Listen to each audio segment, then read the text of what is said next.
ಓಂ ವಿಷ್ಣೋರಸ್ಮಾನ್ ಪದಾಬ್ಜೇ ಕೃತನಿವಸತಯಃ ಪಾಂಸವಃ ಪಾವಯಂತು ಶ್ರೀಮಂತಃ ಶ್ರೀಕಬರ್ಯಾಂ ಕುಸುಮಸುನಿಚಯೇ ಪೂರಯಂತಃ ಪರಾಗಾನ್ ಲಾಲಾಟ್ಯಾಂ ಲೇಖಿಕಾಯಾಂ ಮದನಿಪವನಯೋ ರಕ್ಷತಾನ್ ನಿಕ್ಷಿಪಂತಃ ಪೌನಃ ಪುಣ್ಯೇನ ಶುದ್ಧಿಂ ಹರಶಿರಸಿನತೆ ಜಾಹ್ನವೀಂ ಜೋಷಯಂತಃ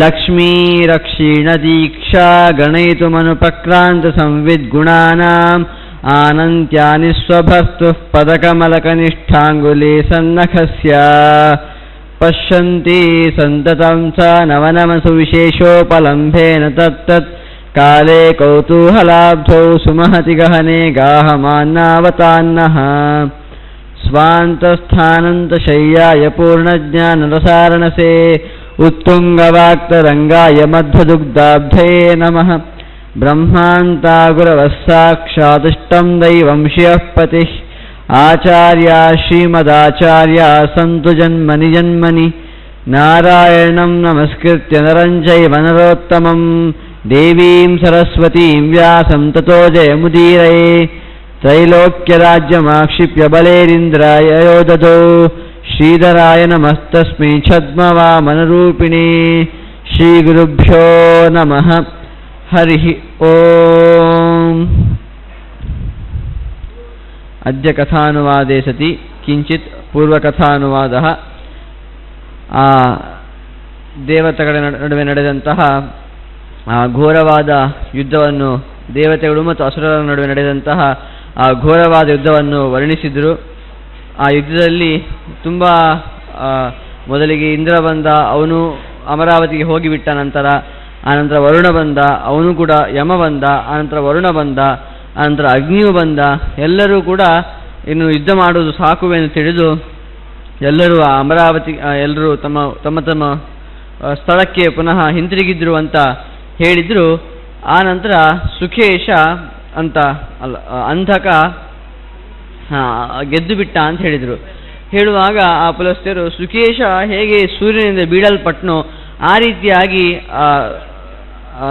ಅಂಧಕ ಬಿದ್ದ ಅಂತ ಹೇಳುವಾಗ ಆ ರೀತಿಯಾಗಿ ಒಂದು ಉಪಮೆ ಕೊಟ್ಟರು.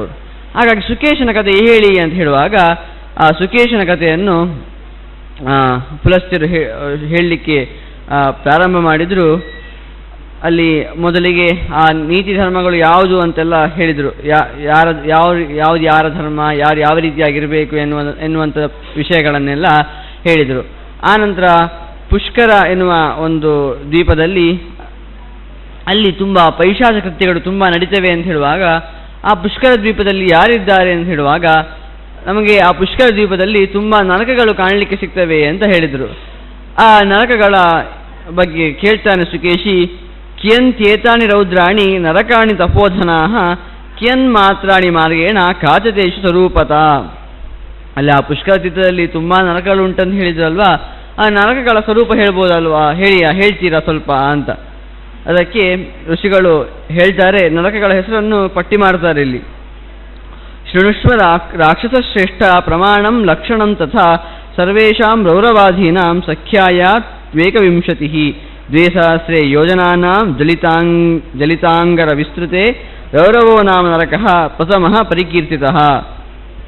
ಮೊದಲಿಗೆ ಯಾವ ನರಕ ಕೇಳಿದರೆ ರೌರವ ಎನ್ನುವ ನರಕ, ಅದು 2000 ಯೋಜನದಷ್ಟು ದೊಡ್ಡದಾಗಿದೆ ಅಂತ ಹೇಳ್ತಾರೆ. ಹಾಗೆಯೇ ಮುಂದೆ ತಪ್ತ ತಾಮ್ರಮಯೀ ಭೂಮಿ ಅಧಸ್ತಾದ್ವನ್ನಿತಾಪಿತ ದ್ವಿತೀಯೋ ದ್ವಿಗುಣಸ್ತಸ್ಮಾತ್ ಮಹಾರೌರವ ಉಚ್ಯತೆ. ಅದಕ್ಕಿಂತ 2 ಪಟ್ಟು ದೊಡ್ಡದಿರುವಂಥದ್ದು ಮಹಾರೌರವ ಅಂತ. ತತೋಪಿ ದಿಸ್ಥಿತಃ ಚಾನ್ಯಃ ತಾಮಿಸ್ರೋ ನರಕಸ್ಮೃತಃ ಅಂಧತಾಮಿಸ್ತ್ರಕೋ ನಾಮ ಚತುರ್ಥೋ ದ್ವಿಗುಣಃ ಪರಃ. ಆನಂತರ ತಾಮಿಸ್ರ, ಹಾಗೆಯೇ ಅದಕ್ಕಿಂತ 2 ಪಟ್ಟು ಅಂಧತಾಮಿಸ್ರ, ಹಾಗೆಯೇ ಕಾಲಚಕ್ರ ಅಂತ 5ನೇ ನರಕ, ಇನ್ನು ಅಪ್ರತಿಷ್ಠಾ ಅಂತ ಇನ್ನೊಂದು ನರಕ, ಇನ್ನು ಘಟೀಯಂತ್ರ ಅಂತ 7ನೇ ನರಕ, ಅಸಿಪತ್ರವನ ಅಂತ 8ನೇ ನರಕ, ತಪ್ತಕುಂಭ ಅಂತ 9ನೇ ನರಕ ಅಂತಾದರೆ 10ನೇ ನರಕ ಕೂಟಶಾಲ್ಮಲಿ ಅಂತ ಇಷ್ಟು ಹೇಳ್ತಾರೆ. ನಿಜವಾಗಿ 21 ವಿಧವಾದ ನರಕಗಳಿವೆ ಅಂತ ಹೇಳಿದರೆ ಇಲ್ಲಿ ಒಂದು 10 ನರಕಗಳನ್ನು ಪಟ್ಟಿ ಮಾಡ್ತಾರೆ. ಆಗ ಇದು ನಿನಗೆ ಸಂಕ್ಷಿಪ್ತವಾಗಿ ನರಕಗಳ ಚಿತ್ರಣವನ್ನು ಮಾಡಿದ್ದೇನೆ ಅಂತ ಇಷ್ಟು ಹೇಳ್ತಾರೆ ಪುಲಸ್ತ್ಯರು. ಆಗ ಋಷಿಗಳು ಹೇಳ್ತಾರೆ. ಇಲ್ಲಿ ಋಷಿಗಳು ಋಷಿಗಳಾದ ಕೇಳ್ತಾ ಇರುವಂಥದ್ದಲ್ವಾ, ಋಷಿಗಳು ಇದನ್ನು ಪಟ್ಟಿ ಮಾಡ್ತಾರೆ. ಆಗ ಸುಕೇಶಿ ಕೇಳ್ತಾನೆ, ಕರ್ಮಣ ನರಕಾನೇತಾನ್ ಕೇನ ಗಚ್ಚಂತಿ ವೈ ಕಥಂ ಏತದ್ ವದಂತು ವಿಪ್ರೇಂದ್ರಾಹ ಪರಂ ಕೌತೂಹಲಂ ಮಮ. ನೀವು ನರಕಗಳ ಪಟ್ಟಿಯನ್ನು ಮಾಡಿದ್ರಲ್ವಾ, ಯಾವ ಕರ್ಮದಿಂದ ನರಕಕ್ಕೆ ಹೋಗ್ತಾರೆ ಅಂತ ನೀವು ಹೇಳ್ಬೋದಾ ಅಂತ ಕೇಳ್ತಾರೆ. ನಾನು ಇಷ್ಟು ನೀವು ವಿಸ್ತೃತವಾಗಿ ಹೇಳ್ತಾ ಇದ್ದೀರಿ, ಯಾವ ಕರ್ಮದಿಂದ ನರಕಕ್ಕೆ ಹೋಗ್ತಾರೆ ಅದನ್ನು ಸ್ವಲ್ಪ ವಿಸ್ತೃತವಾಗಿ ನೀವು ಹೇಳಿದರೆ ನಮಗೆ ತಿಳಿಲಿಕ್ಕೆ ಅನುಕೂಲವಾಗ್ತದಲ್ವಾ ಅಂತ ಹೇಳಿ ಅವ ಕೇಳುವಾಗ ಋಷಿಗಳು ಹೇಳ್ತಾರೆ, ಕರ್ಮಣ ಏನೇಹ ಯಾಂತಿಶಾಲ ಕಟಂಕಟ ಸ್ವಕರ್ಮ ಫಲಭೋಗಾರ್ಥಂ ನರಕಾನೇ ಶೃಣುಷ್ವತಾನ್. ಯಾವ ಕರ್ಮದ ಫಲ ಭೋಗದಿಂದ ಸಿಗ್ತದೆ ಅಂತ ನಾನು ಹೀಗೆ ಹೇಳ್ತೇನೆ ಕೇಳು. ಹೇಳ್ತಾರೆ ನೋಡಿ, ಇನ್ನು ಕೆಲವು ಶ್ಲೋಕಗಳಲ್ಲಿ ಯಾವ ಕರ್ಮಗಳಿಗೆ ಎಂತೆಂಥ ನರಕ ಸಿಗ್ತದೆ ಅಂತ ಹೇಳ್ತಾರೆ. ಅಲ್ಲ, ನಮಗೆ ಕೇಳುವಾಗ ಯಾಕೆ ಇಷ್ಟೆಲ್ಲ ನಾವು ಹೆದರಿಸುವುದು ಅಂತ ನಮ್ಗೆ ಅನಿಸ್ಬೋದು. ಆದರೆ ಅಂತಹ ಕರ್ಮಗಳನ್ನು ಮಾಡುವುದು ತಪ್ಪು ಅಂತ. ಈಗ ಹೊಸತ್ತಾಗಿ ನಾವು ಹೇಳ್ತೇವೆ, ತಪ್ಪು ಸತ್ಯ ಸರಿಯಲ್ಲ, ಅವರವರ ದೃಷ್ಟಿಗೆ ಬಿಟ್ಟದ್ದು ಅಂತ. ಅದು ಎಲ್ಲ ವಿಷಯಕ್ಕೆ ಸರಿಯಲ್ಲ. ತಪ್ಪು ಸರಿ ಎಲ್ಲ ಅವರವರ ದೃಷ್ಟಿಗೆ ಬಿದ್ದದ್ದು ಹೇಳಲಿಕ್ಕೆ ಸಾಧ್ಯ ಇಲ್ಲ. ಅದು ನಿಜವಾಗಿ ಆ ಲೋಕದಲ್ಲಿ ತಪ್ಪು ಅಂತಾನೆ. ಯಾಕಂದರೆ ಆ ಕರ್ಮ ಮಾಡಿದರೆ ಅದು ಎಲ್ಲರಿಗೂ ಅಪಾಯಕಾರಿ. ಅಂತಹ ಕರ್ಮಗಳು ಅಂತ ಇದ್ದೇ ಇವೆ ಕೆಲವುಗಳೆಲ್ಲ. ಅಂತಹ ಕರ್ಮಗಳು ಯಾವುದು, ಅಂತಹ ಅಪರಾಧಗಳು ಯಾವುವು ಅಂತ ಹೇಳ್ತಾರೆ. ಇಂತಹ ಅಪರಾಧಗಳನ್ನು ಮಾಡಿದರೆ ಅಂತಹ ನರಕ ಸಿಕ್ಕೇ ಸಿಗ್ತದೆ ಅಂತ ಹೇಳ್ತಾರೆ. ವೇದದ್ವೇವ ದ್ವಿಜಾತೀನ ಏಹಿನಿಂದ ಸ್ಮೃತಂ ಕೃತ ಏ ಪುರಾಣೇತಿಹಾಸಾರ್ಥ ನಾಭಿರಂದತಿ ಪಾಪಿನಃ. ವೇದ ದೇವ ದ್ವಿಜಾತೀನಾಂ, ಯಾರು ಜ್ಞಾನಿಗಳಂತಿದ್ದಾರೋ, ಏನೋ ತಪಸ್ಸು ಮಾಡಿ ದೇವರ ಭಕ್ತಿಯನ್ನು ಮಾಡ್ತಾ ಇರ್ತಾರೆ, ಸ್ವಲ್ಪ ದೇವರ ಬಗ್ಗೆ ಅಲ್ಪ ಸ್ವಲ್ಪವನ್ನು ತಿಳಿದಿರ್ತಾರೆ, ಅಂಥವರ ನಿಂದೆಯನ್ನು ಮಾಡಿದರೆ, ಅವ ಏನು ಕಲ್ತಿದ್ದಾನೆ, ಸುಮ್ಮನೆ ಗುರುಕುಲಕ್ಕೆ ಹೋಗಿ ಏನು ಕಲ್ತು ಬರಲಿಲ್ಲ, ಅವ ಸುಮ್ಮನೆ ಇಲ್ಲಿ ಬಂದು ಬಾಯಿ ಬಿಡ್ತಾನೆ, ಈ ರೀತಿಯಾಗಿ ಹೇಳುವಂಥದ್ದು. ಇನ್ನು ದೇವತೆಗಳು ನಮಗೆ ಮಳೆಯಾದಿಗಳನ್ನು ನೀಡುವವರು, ಅಂತಹ ದೇವತೆಗಳನ್ನು ನಿಂದೆ ಮಾಡಿದರೆ, ಇನ್ನು ಆ ವೇದವನ್ನು ನಿಂದೆ ಮಾಡಿದರೆ, ಆ ವೇದವನ್ನು ಋಷಿಗಳೆಲ್ಲ ತುಂಬ ತಪಸ್ಸನ್ನು ಮಾಡಿ ಅದನ್ನು ಸ್ಫುರಣೆ ರೂಪವಾಗಿ ಪಡೆದಿರ್ತಾರೆ, ತುಂಬ ತಪಸ್ಸನ್ನು ಮಾಡಿ.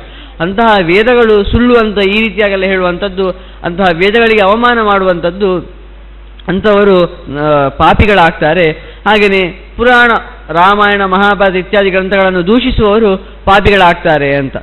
ಅಂತಹವರಿಗೆಲ್ಲ ನರಕ ಸಿಕ್ಕೇ ಸಿಗ್ತದೆ ಅಂತ ಇಲ್ಲಿ ಹೇಳುವಂಥದ್ದು.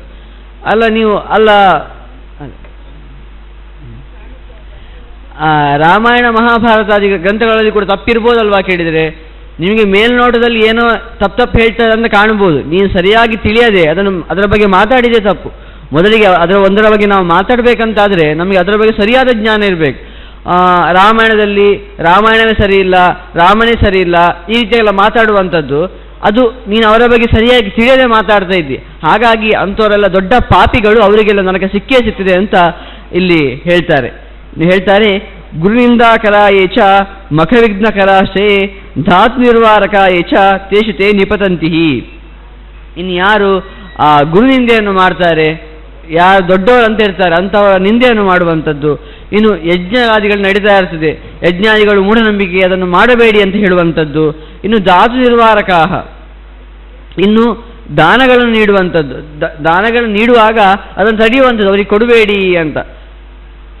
ಅಪಾತ್ರರಿಗೆ ದಾನ ಮಾಡುವಾಗ ತಡೆಯುವುದು ತಪ್ಪಲ್ಲ. ಪಾತ್ರರಿಗೆ ಏನೋ ಅವನಿಗೆ ತುಂಬ ಅವಶ್ಯಕತೆ ಇದೆ, ಅಂಥವರಿಗೆ ದಾನ ಮಾಡುವಾಗ ತಡೆದರೆ ಅದು ಕೂಡ ಒಂದು ಪಾಪ ಅಂತ ಹೇಳ್ತಾರೆ. ಇನ್ನು ಹೇಳ್ತಾರೆ, ಸುಹೃದ್ದಂಪತಿ ಸೌಧರ್ಯ ಸ್ವಾಮಿ ಸ್ಮೃತ್ಯ ಪಿತಾಸುತಾನ್ ಯಾಜ್ಯೋಪಾಧ್ಯಾಯ ಯೋಶ್ಚ ಕೃತ ಭೇದ ಅಧಮೈರ್ಮಿತಃ. ಇನ್ನು ಇದು ಎಂತಹ ಅಮೂಲ್ಯವಾದ ಮೌಲ್ಯ ನೋಡಿ. ಇದೆಲ್ಲ ನಾವು ಪಾಪಕರ್ಮ ಅಂತ ಹೇಳುವಂಥದ್ದು. ಆದರೆ ಇಂತಹ ನಾವು ಗುಣವನ್ನು ಈ ಲೋಕದಲ್ಲಿ ಅಳವಡಿಸಿಕೊಂಡ್ರೂ ಕೂಡ ಅದು ಕೂಡ ನಮ್ಮ ಉನ್ನತಿಗೆ ಕಾರಣವಾಗ್ತದೆ. ಇಲ್ಲಿ ಏನು ಹೇಳ್ತಾರೆ ಕೇಳಿದರೆ, ಇಬ್ಬರು ಸ್ನೇಹಿತರಿರ್ತಾರೆ, ಅವರ ಮಧ್ಯೆ ಒಂದು ಗಲಾಟೆ ಆಗುವಂತೆ ಮಾಡುವಂಥದ್ದು, ದೂರು ನೀಡುವಂಥದ್ದು, ಒಬ್ಬರ ಬಗ್ಗೆ ಇನ್ನೊಬ್ಬರು ದೂರು ನೀಡುವಂಥದ್ದು. ದಂಪತಿಗಳಿರ್ತಾರೆ, ಅವರಿಬ್ಬರ ಮಧ್ಯೆ ಕಲಹ ಉಂಟು ಮಾಡುವಂಥದ್ದು, ಇಬ್ಬರಿಗೆ ಕಿವಿ ಮಾತನ್ನು ಎಂತಾದರೂ ಹೇಳಿ. ಇನ್ನು ಸಹೋದರರಿಬ್ಬರಿರ್ತಾರೆ, ಅಂಥವರ ಬಗ್ಗೆ ಎರಡು ಬಿರುಕು ಮಾತಾಡಿ ಅವರನ್ನು ದೂರ ಮಾಡುವಂಥದ್ದು. ಇನ್ನು ಸ್ವಾಮಿ ಭೃತ್ಯ, ಒಬ್ಬ ಸ್ವಾಮಿ ಭೃತ್ಯ, ಒಬ್ಬ ರಾಜ ಇರ್ತಾನೆ, ಸೇವಕ ಇರ್ತಾನೆ.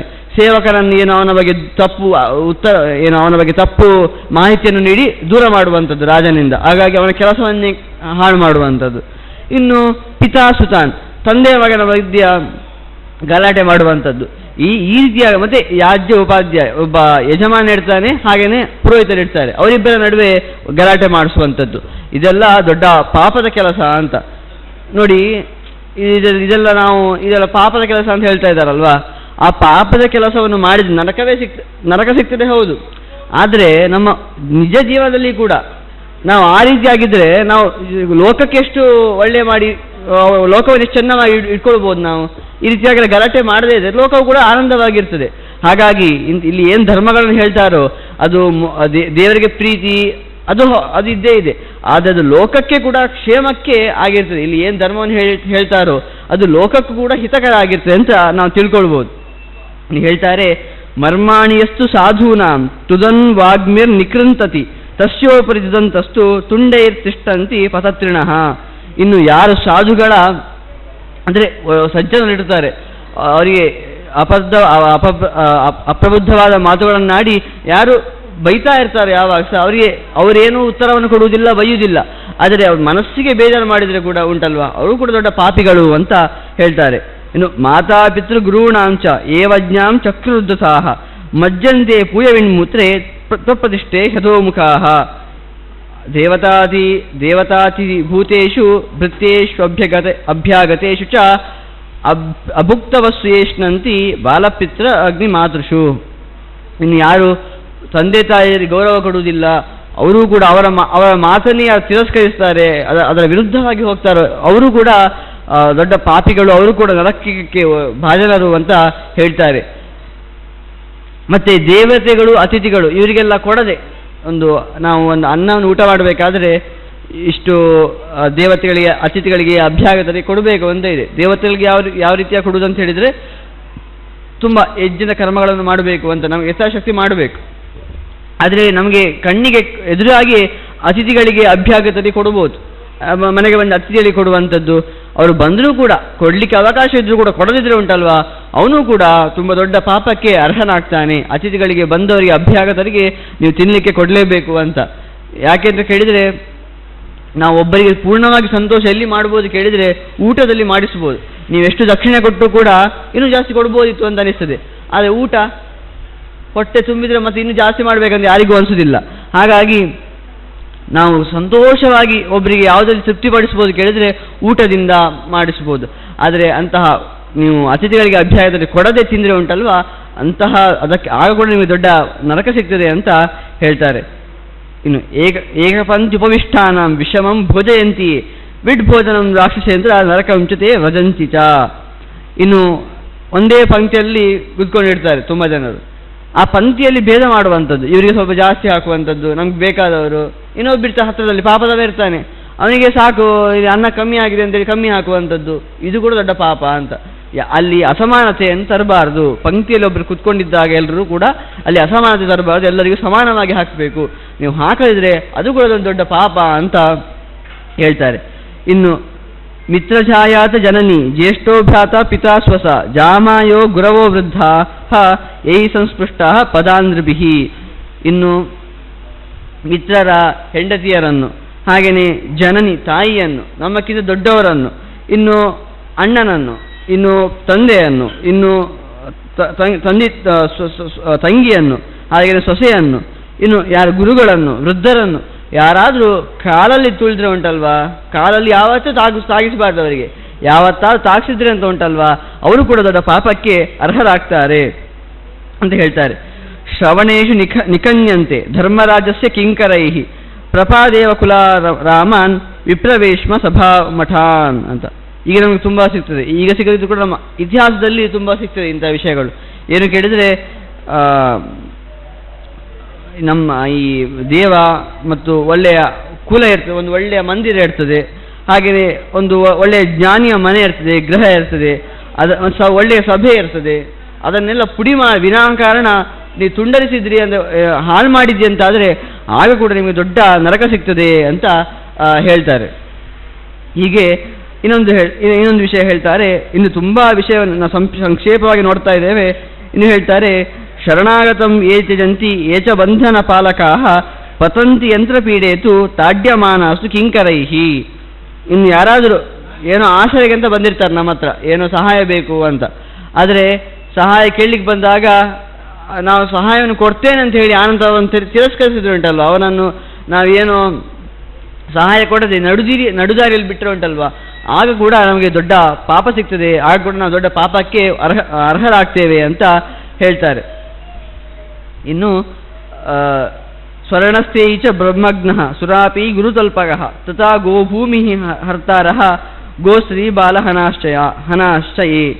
ಇನ್ನು ಯಾರಾದರೂ ಸ್ತ್ರೀಯರಿಗೆ ತುಂಬ ಕಟುವಾಗಿ ಮಾತಾಡ್ತಾರೆ ಸ್ತ್ರೀಯರ ಹತ್ರ ಅಂತ ಹೇಳಿದರೆ, ಹಾಗೆಯೇ ಗೋವುಗಳಿಗೆ ತೊಂದರೆ ಕೊಡ್ತಾರಂತಾದರೆ, ಒಳ್ಳೆಯ ಜ್ಞಾನಿಗಳಿಗೆ ಸಮಸ್ಯೆಯನ್ನು ತಂದಿಡ್ತಾರೆ ಅಂತಾದರೆ ಅವರು ಕೂಡ ದೊಡ್ಡ ಪಾಪಕ್ಕೆ ಅರ್ಹರಾಗ್ತಾರೆ.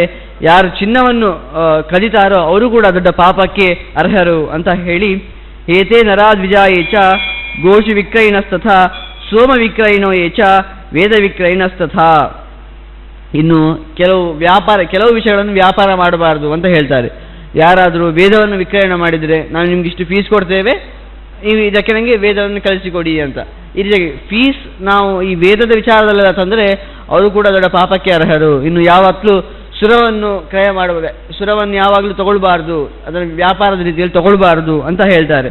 ಇನ್ನು ದನಗಳನ್ನು ಕೂಡ ದುಡ್ಡು ಕೊಟ್ಟು ಇಷ್ಟಕ್ಕೆ ಅಂತ ತಗೊಳ್ಬಾರ್ದು ಅಂತ ಹೇಳ್ತಾರೆ. ಹೀಗೆ ಅನೇಕ ವಿಧವಾಗಿ ಯಾವುದೆಲ್ಲ ಪಾಪ ಮಾಡಿದರೆ ನರಕ ಸಿಗ್ತದೆ ಅಂತ ಸಂಗ್ರಹ ಮಾಡಿ ಇಲ್ಲಿ ಹೇಳ್ತಾರೆ. ನಾವು ಇದು ಯಾವ ರೀತಿಯಾಗಿ ಕೇಳಿದರೆ ಪ್ರವಚನಗಳು ಒಂದು ಪರಿವಿಡಿಯನ್ನು ಹೇಳುವ ಹಾಗೆ, ಆನಂತರ ನಾವೇ ಒಂದು ಅಧ್ಯಯನ ರೀತಿಯಲ್ಲಿ ನಡೆಸ್ಕೊಳ್ಬೇಕು ಯಾವ ರೀತಿಯಾಗೆಲ್ಲ ಅಂತ.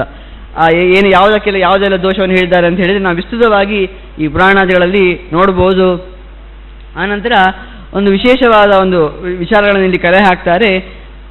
ಎಲ್ಲೆಲ್ಲಿ ಭಗವಂತನ ವಿಭೂತಿಗಳು ಹೆಚ್ಚು ಬಂದಿದೆ, ಭಗವದ್ಗೀತೆಯಲ್ಲೂ ಬರುತ್ತೆ. ನಾವೊಂದು ವಿಚಾರವನ್ನು ನೋಡುವಾಗ ನಾವು ಅದ್ಭುತ ಅಂತ ಹೇಳ್ತೇವಲ್ವ, ಅದರ ಹಿಂದೆ ಇರುವ ಭಗವಂತನ ಶಕ್ತಿಯನ್ನು ನೋಡಿ ಅಂತ ನಮ್ಮ ಶಾಸ್ತ್ರ ಹೇಳುವಂಥದ್ದು. ಕೃಷ್ಣನು ಹೇಳ್ತಾನೆ, ಯದ್ಯದ್ ವಿಭೂತಿಮಸತ್ವಂ ಶ್ರೀಮಧೂರ್ಜಿತಮೇವ ತತ್ತದೇವಾವಗಚ್ಚಂತಂ ಮಮ ತೇಜೋಂಶ ಸಂಭವಂ. ನೀವು ಎಲ್ಲಿಯಾದರೂ ಒಂದು ಎಂಥ ಅದ್ಭುತ ಮಾರ, ಇಷ್ಟು ಜನರಲ್ಲಿ ಇವ ಶ್ರೇಷ್ಠ ಅಂತ ಬಂದರೆ ಅಲ್ಲಿ ನನ್ನ ವಿಶೇಷವಾದ ಅಂಶ ಇದೆ ಅಂತ ತಿಳಿ ಅಂತ ನಾವು ಹೇಳ್ತೇವೆ. ಎಲ್ಲ ಕಡೆ ದೇವರನ್ನು ನೋಡಿ, ಎಲ್ಲ ಕಡೆ ದೇವರನ್ನು ನೋಡಿ ಅಂತ ಹೇಳ್ತೇವೆ. ಇದು ಸಾಧ್ಯವ? ಎಲ್ಲ ಕಡೆ ದೇವರನ್ನು ನೋಡ್ಲಿಕ್ಕೆ ಸಾಧ್ಯ ಉಂಟಾ? ನಾವೇನು ಜಗತ್ತಲ್ಲಿ ಎಷ್ಟು ವಿಚಾರವನ್ನು ನೋಡ್ತೇವೆ, ಅದ್ರಲ್ಲಿ ದೇವರನ್ನು ಹೇಗೆ ಕಾಣೋದು ಕೇಳಿದರೆ, ನಾವು ಆ ರೀತಿಯಾಗಿ ಅರ್ಥ ಮಾಡ್ಕೊಂಡ್ರೆ ಎಲ್ಲ ಕಡೆ ದೇವರನ್ನು ನೋಡ್ಬೇಕಂತ ಹೇಳಿದರೆ ಎಲ್ಲ ಕಡೆ ನಮ್ಮ ದೇವರ ಫೋಟೋ ಇಟ್ಕೊಂಡು ನಡಿಬೇಕಷ್ಟೇ, ಮತ್ತೇನು ಬೇರೆ ವ್ಯವಸ್ಥೆ ಇಲ್ಲ. ಆ ರೀತಿಯಾಗಿ ಅರ್ಥ ಅಲ್ಲ. ಎಲ್ಲ ಕಡೆ ದೇವರು ನೋಡ್ಬೇಕಂತ ಹೇಳಿದರೆ ಎಲ್ಲ ಕಡೆ ಇರುವ ಆ ಭಗವಂತನ ವಿಶೇಷ ಸನ್ನಿಧಾನವನ್ನು ನೋಡು ಅಂತ. ಆ ವಿಶೇಷ ಸನ್ನಿಧಾನಗಳು ಯಾವುದು ಅಂತ ಇಲ್ಲಿ ಪಟ್ಟಿ ಮಾಡ್ತಾರೆ ಕೆಲವೆಲ್ಲ. ಯಥಾಸುರಾಣಾಂ ಪ್ರವರೋ ಜನಾರ್ದನೋ ಯಥಾ ಗಿರೀಣಾಮಪಿ ಶೈಶರಾದ್ರಿ ಯಥಾಯುಧಾನಾಂ ಪ್ರವರಂ ಸುದರ್ಶನಂ ಯಥಾ ಗಗಾನಾಂ ವಿನತಾ ತನೂಜಃ. ಇನ್ನು ಇಲ್ಲಿ ಜನಾರ್ದನ ದೇವತೆಗಳಲ್ಲಿ ಯಾರು ಶ್ರೇಷ್ಠ ಕೇಳಿದರೆ ಜನಾರ್ದನ, ಆ ನಾರಾಯಣನೇ ಶ್ರೇಷ್ಠ. ಅಲ್ಲಿ ಅದು ನಾನೇ, ಅದರಲ್ಲಿ ಏನು ವಿಶೇಷ ಅಂಶ ಅಂತ ಇಲ್ಲ. ಪುನಃ ಆ ಜನಾರ್ದನ ಅಂತ ಹೇಳಿದರೆ ನಾರಾಯಣನೇ. ಇನ್ನು ಗಿರಿಗಳಲ್ಲಿ ಆ ಹಿಮಾಲಯ ಬೆಟ್ಟ ಶ್ರೇಷ್ಠ ಅಂತ, ಅದರಲ್ಲಿ ನನ್ನ ವಿಶೇಷವಾದ ಅಂಶ ಇದೆ ಅಂತ ತಿಳಿ ಅಂತ. ಒಂದು ಕಡೆ ಶ್ರೇಷ್ಠತ್ವ ಅಂತ ಬಂದಿದೆ ಅಂತಾದರೆ ಅದರಲ್ಲಿ ನಾನು ಶಕ್ತಿಯನ್ನು ಕೊಟ್ಟದ್ದು, ನಾನು ಆ ಶಕ್ತಿಯನ್ನು ಕೊಟ್ಟವ ನಾನಲ್ವಾ. ಹಾಗಾಗಿ ಆ ಹಿಮಾಲಯ ಬೆಟ್ಟವನ್ನು ನೋಡುವಾಗ ನಿಮಗೆ ನನ್ನ ಒಂದು ವಿಭೂತಿ ನಿಮಗೆ ಗೊತ್ತಾಗಲಿ ಅಂತ ಹೇಳುವ ಹಾಗೆ ಆ ಹಿಮಾಲಯಗಳಲ್ಲಿ, ಆ ಬೆಟ್ಟಗಳಲ್ಲಿ ಆ ಹಿಮಾಲಯ ಶ್ರೇಷ್ಠ. ಇನ್ನು ಆಯುಧಗಳಲ್ಲಿ ಸುದರ್ಶನ ಚಕ್ರ, ಆ ಭಗವಂತನ ಸುದರ್ಶನ ಚಕ್ರ ಅದು ಶ್ರೇಷ್ಠ. ಇನ್ನು ಖಗ ಪಕ್ಷಿಗಳಲ್ಲಿ ವಿನತಾ ತನೂಜ ಅಂದರೆ ಗರುಡ, ವಿನತೆಯ ಮಗ ಯಾರು ವೈನತೆಯ, ಆ ಗರುಡ ಶ್ರೇಷ್ಠ. ಇನ್ನು ಉರಗಗಳಂತ ಉಂಟಲ್ವಾ, ಹಾವುಗಳು. ಉರಗ ಅಂತ ಹೇಳಿದರೆ ಉರೇನ ಗಚ್ಚತಿ, ಉರ ಅಂತ ಹೇಳಿದರೆ ಬೆನ್ನು, ಬೆನ್ನಿನಿಂದ ಯಾವುದು ಹೋಗ್ತದೆ ಅದು ಉರೇನ ಗಚ್ಚತಿ ಇದು ಉರಗ ಅಂತ, ಅದು ಹಾವಿಗೆ ಹೆಸರು. ಆ ಉರಗಗಳಲ್ಲಿ ಅನಂತ ಶ್ರೇಷ್ಠ ಯಾರು ಕೇಳಿದರೆ ಭಗವಂತನ ಆಸನ ಶೇಷಶ್ರೇಷ್ಠ. ಇನ್ನು ಭೂತೇಶು ಅದರ ಪಂಚಭೂತಗಳಂತುಂಟಲ್ವಾ, ಅದರಲ್ಲಿ ಪೃಥ್ವಿ ಶ್ರೇಷ್ಠ ಅಂತ. ಇನ್ನು ನದಿಗಳಲ್ಲಿ ಗಂಗಾ ನದಿ ಶ್ರೇಷ್ಠ. ಇನ್ನು ಜಲಜ ನೀರಿನಲ್ಲಿ ಯಾವುದು ಹುಟ್ಟುತ್ತದೋ ಅದರಲ್ಲಿ ಪದ್ಮ ಶ್ರೇಷ್ಠ, ಕಮಲ ಶ್ರೇಷ್ಠ. ಇನ್ನು ಕ್ಷೇತ್ರಗಳಲ್ಲಿ ಯಾವುದು ಶ್ರೇಷ್ಠ ಕೇಳಿದರೆ ಕುರುಜಾಂಗರ ಶ್ರೇಷ್ಠ. ಇನ್ನು ವನಗಳಲ್ಲಿ ಯಾವುದು ಶ್ರೇಷ್ಠ ಕೇಳಿದರೆ ನಂದನವನ, ಅದು ಇಂದ್ರನವನ, ನಂದನವನ ಶ್ರೇಷ್ಠ. ಇನ್ನು ಲೋಕಗಳಲ್ಲಿ ಆ ಭಗವಂತನ ಲೋಕ ಶ್ರೇಷ್ಠ ಅಂತ. ಅದು ಹೇಗೆ ಸಾಧ್ಯ? ಬ್ರಹ್ಮನ ಲೋಕ ಶ್ರೇಷ್ಠ ಅಂತ ಹೇಳ್ತಾರೆ. ಅದು ಹೇಗೆ ಸಾಧ್ಯ? ಬ್ರಹ್ಮನಿಗಿಂತ ಒಬ್ಬ ಮೇಲಿದ್ದಾನಲ್ವ ನಾರಾಯಣ, ವೈಕುಂಠ ನೀವು ಹೇಳ್ತೀರಲ್ವ, ಅದು ಶ್ರೇಷ್ಠ ಅಲ್ವಾ ಕೇಳಿದರೆ? ಒಂದಿಲ್ಲಿ ಅಂತ ಕೇಳಿದರೆ ಆ ನಿಜ ಇಲ್ಲಿ ಶಾಸ್ತ್ರ ಏನು ಹೇಳ್ತದೆ ಕೇಳಿದರೆ, ನೀವು ಬ್ರಹ್ಮನ ಲೋಕಕ್ಕೆ ಹೋದರೆ ಆನಂತರ ನಿಮಗೆ ವೈಕುಂಠ ಫಿಕ್ಸ್ ಅಂತ. ಅಂದರೆ ಅದು ಎಂತ ವೆಯ್ಟಿಂಗ್ ಹೋಸ್ತಾರ ಆ ಬ್ರಹ್ಮನ ಲೋಕ. ನಿಮಗೆ ನೀವು ಕಳಿಸ್ಲಿಕ್ಕೆ ಸಮಯ ಬರಲಿಲ್ಲ, ಸಮಯ ಆದಮೇಲೆ ನಿಮ್ಮನ್ನು ಕಳಿಸ್ತೇವೆ ಅಂತ. ಹಾಗಾಗಿ ಯಾಕೆ ಆ ಬ್ರಹ್ಮಲೋಕ ಶ್ರೇಷ್ಠ ಕೇಳಿದರೆ, ಆ ಬ್ರಹ್ಮಲೋಕಕ್ಕೆ ಯಾರಾದರೂ ಹೋದರೆ ಅಂದರೆ ಅವನಿಗೆ ವೈಕುಂಠ ಸಿಗುವುದು ಗ್ಯಾರಂಟಿ. ಅದಕ್ಕಿಂತ ಮೇಲಿನ ಲೋಕ ಇಲ್ಲ. ಹೌದು. ಹಾಗಾಗಿ ಬ್ರಹ್ಮನ ಲೋಕಕ್ಕಿಂತ ಒಂದು ಮೇಲಿನ ಲೋಕ ವೈಕುಂಠ ಇದ್ದರೂ ಕೂಡ ಆ ಬ್ರಹ್ಮನ ಲೋಕಕ್ಕೆ ಹೋದರೆ ವೈಕುಂಠ ನಮಗೆ ಖಂಡಿತ ಆಗಿರುವುದರಿಂದ ಇಲ್ಲಿ ಬ್ರಹ್ಮಲೋಕ ಶ್ರೇಷ್ಠ ಅಂತ ಹೇಳ್ತಾರೆ. ಇನ್ನು ಧರ್ಮ ವಿಧವಾದ ಧರ್ಮಗಳು ಉಂಟಲ್ವಾ, ಅದರಲ್ಲಿ ಯಾವುದು ಶ್ರೇಷ್ಠ ಕೇಳಿದರೆ ಸತ್ಯವೂ ಶ್ರೇಷ್ಠ ಅಂತ. ನಾವು ಸತ್ಯ ಅಂದರೆ ಅಂತ ಕೇಳಿದರೆ ಇದ್ದದನ್ನು ಇದ್ದಾಗೆ ಹೇಳು ಸತ್ಯ ಅಂತ ಅಂದ್ಕೊಳ್ತೇವೆ, ಅದು ಕೂಡ ಸತ್ಯ ಅಲ್ಲ. ಸತ್ಯ ಅಂತ ಎಂತ ಕೇಳಿದರೆ ಒಂದು ಮಾತನ್ನು ಹೇಳ್ತಾರೆ, ಯಸ್ಸತಾಂ ಹಿತವತ್ಯಂತಂ ತತ್ಸತ್ಯಮಿತಿ ನಿಶ್ಚಯ ಅಂತ. ಯಾವುದು ಸಜ್ಜನರಿಗೆ ಹಿತವೋ ಅದು ಸತ್ಯ ಅಂತ. ಹಾಗಾಗಿ ಈ ಒಂದು ಯಾವುದು ತತ್ವವನ್ನು ಸತ್ಯವನ್ನು ಯಾವಾಗಲೂ ಸತ್ಯದಲ್ಲಿ ಇರಬೇಕು ಅಂತ. ಯಾವ ರೀತಿಯಾಗಿ ಕೇಳಿದರೆ, ಒಂದು ಕಥೆಯನ್ನು ಹೇಳುವಂತಾದರೆ ಒಂದು ಕಥೆ ಬರ್ತದೆ. ಒಬ್ಬ ಋಷಿ ಇರ್ತಾನಂತೆ. ಋಷಿ ಇದ್ದ ಅವನು ಏನು ಮಾಡ್ತಾನೆ ಕೇಳಿದರೆ, ಅವನ ಹಿಂದೆ ಒಬ್ಬ ವನಚರ ಬರ್ತಾ ಇರ್ತಾನಂತೆ. ಅವನ ಹಿಂದ್ಗಡೆ ಕಳ್ಳರು ಬರ್ತಾ ಇರ್ತಾರಂತೆ. ಆ ವನಚರ ಬರ್ತಾನಂತೆ, ನಾನು ರಕ್ಷಣೆ ಕೊಡಿ, ನಾನು ಇಲ್ಲೇ ಅಡಗಿ ಕುತ್ಕೊಳ್ತೇನೆ ಅಂತ ಹೇಳುವಾಗ ಅವೇನು ಹೇಳುವುದಿಲ್ಲ ಅಂತೆ. ಆ ಕಳ್ಳರು ಬಂದು ಕೇಳ್ತಾರಂತೆ, ಅವ ಎಲ್ಲಿದ್ದಾನೆ, ಎಲ್ಲಿ ಹೋಗಿದ್ದಾನೆ ಅವನು ಅಂತ. ಆಗ ಅವರು ಇಲ್ಲಿದ್ದಾನೆ ನೋಡಿ ಅಂತ ಹೇಳ್ತಾನಂತೆ. ಸತ್ಯ ಹೇಳಿದೆ ನಾನು ಅಂತ ಅವನ ಪ್ರಕಾರ, ಋಷಿಯ ಪ್ರಕಾರ ನಾನು ಸತ್ಯ ಹೇಳಿದೆ ಅಂತ. ಆದರೆ ಕರ್ಕೊಂಡು ಹೋಗ್ತಾರಂತೆ ಆ ಕಳ್ಳರು ಆ ವನಚರನನ್ನು. ಅಲ್ಲಿ ಕತೆ ಮುಗಿತದೆ. ಆದರೆ ಆ ಋಷಿ ನರಕಕ್ಕೆ ಹೋಗ್ತಾನಂತ ಹೇಳ್ತಾರೆ. ಯಾಕೆ ಕೇಳಿದರೆ, ನಾನೇನು ಸುಳ್ಳು ಹೇಳಲಿಲ್ಲ ನನ್ನ ಜೀವನದಲ್ಲಿ, ನಾನು ಒಂದು ಕೂಡ ಸುಳ್ಳು ಹೇಳಲಿಲ್ಲ ಅಂತ ಹೇಳಿದರೆ ಈ ಪ್ರಸಂಗ ಯಮಧರ್ಮ ತೋರಿಸ್ತಾನಂತೆ, ನೀ ಎಂತ ಮಾಡಿದ್ದು ಅಂತ. ಸುಳ್ಳು ಹೇಳಲಿಲ್ಲಲ್ವ ಕೇಳಿದರೆ, ಸತ್ಯದ ನಿನ್ನ ಪ್ರಕಾರ ಡೆಫಿನೇಷನ್ನೇ ತಪ್ಪು. ಸತ್ಯ ಅಂತ ಯಾವ್ದು ಕೇಳಿದರೆ, ಯಾವ್ದು ಸಜ್ಜನಿಗೆ ಹಿತವಾದ ಸತ್ಯ ಅಂತ. ನಾವು ಆ ರೀತಿಯಾಗಿ ಸತ್ಯ ಧರ್ಮದಲ್ಲಿ ಇರಬೇಕು ಅಂತ ಹೇಳ್ತಾನೆ. ಹಾಗಾಗಿ ಧರ್ಮಗಳಲ್ಲಿ ಆ ಸತ್ಯಶ್ರೇಷ್ಠ ಅಂತ ಹೇಳ್ತಾನೆ. ಇನ್ನು ವೃಕ್ಷೇಶ್ಚಂದ್ರ ಜಲಧಿ ಹೃದಯೇಷು ಭವಾನ್ ತಥಾ ರಾಕ್ಷಸಪ್ತಮೇಷು ಪಾಶೇಷು ನಾಗಃ ತಿಮಿತೇಷು ಬಂಧಃ. ಇನ್ನು ತೇಜಸ್ವಿಗಳಂತೆ ಯಾರಿದ್ದಾರೋ ಅವರಲ್ಲಿ ನಾನು ಸೂರ್ಯನಾಗಿದ್ದೇನೆ, ಇನ್ನು ನಕ್ಷತ್ರಗಳಲ್ಲಿ ನಾನು ಚಂದ್ರನಾಗಿದ್ದೇನೆ ಅಂತ. ಇದು ಹೇಗೆ ಸಾಧ್ಯ? ಚಂದ್ರನ ಕೇಳಿದರೆ ನಕ್ಷತ್ರಕ್ಕೆ ಒಡೆಯ ಚಂದ್ರ. ಹಾಗಾಗಿ ಆ ನಕ್ಷತ್ರಗಳಿಗೆ ನಾನು ನಕ್ಷತ್ರಗಳಲ್ಲಿ ಚಂದ್ರ ಅಂತ ಹೇಳಿದರೆ ಆ ನಕ್ಷತ್ರಗಳಿಗೆ ಒಡೆಯನಾಗಿರುವ ಚಂದ್ರ ಶ್ರೇಷ್ಠ ಅಂತ ಆ ರೀತಿಯಲ್ಲಿ ಆ ಅರ್ಥದಲ್ಲಿ ಹೇಳಿರುವಂಥದ್ದು. ಇನ್ನು ಹೃದಯಗಳಲ್ಲಿ ತುಂಬ ತುಂಬ ತುಂಬ ಹೃದಯಗಳು ಇರ್ತದೆ, ಕೆರೆ ಸರೋವರ ಬಾವಿಗಳೆಲ್ಲ ಇರ್ತದೆ. ಅದರಲ್ಲಿ ಯಾವುದು ಶ್ರೇಷ್ಠ ಅಂತ ಕೇಳಿದರೆ ಅದರಲ್ಲಿ ನಾನು ಸಮುದ್ರವು ಶ್ರೇಷ್ಠ ಅಂತ ಹೇಳ್ತಾರೆ. ಇನ್ನು ಹೇಳ್ತಾರೆ, ಫಲೇಷು ಚೂತಃ ಮುಕುಲೇಶು ಅಶೋಕಃ ಸರ್ವೌಷಧೀನಾಂ ಪ್ರವರಾಚ ಪಥ್ಯ. ಇನ್ನು ಔಷಧಿಗಳಲ್ಲಿ ಯಾವುದು ಶ್ರೇಷ್ಠ ಕೇಳಿದರೆ ಪಥ್ಯ ಶ್ರೇಷ್ಠ ಅಂತ. ನಾವೀಗ ಒಂದು ಹೊಸ ಈಗ ಅದು ಆಂಗ್ಲರ ಒಂದು ನಾವು ಕ್ರಮ ಅಂತ ಹೇಳುವಂಥದ್ದು, prevention is better then cure ಅಂತ. ಈ ಪುರಾಣವೇ ಹೇಳ್ತದೆ. ಯಾವುದು ಯಾವುದು ಔಷಧಿ, ದೊಡ್ಡ ಔಷಧಿ ಯಾವುದು ಕೇಳಿದರೆ ಪಥ್ಯ ಮಾಡುವಂಥದ್ದೇ ದೊಡ್ಡ ಔಷಧ ಅಂತ. ರೋಗ ಬಂದಮೇಲೆ ನಾವು ಕೈಕಾಲು ಬಿಡುವುದಲ್ಲ, ಅದಕ್ಕಿಂತ ಮುಂಚೆ ನಾವು ಪಥ್ಯ ಮಾಡಬೇಕು, ಅದೇ ದೊಡ್ಡ ಔಷಧ ಅಂತ ಹೇಳ್ತಾರೆ.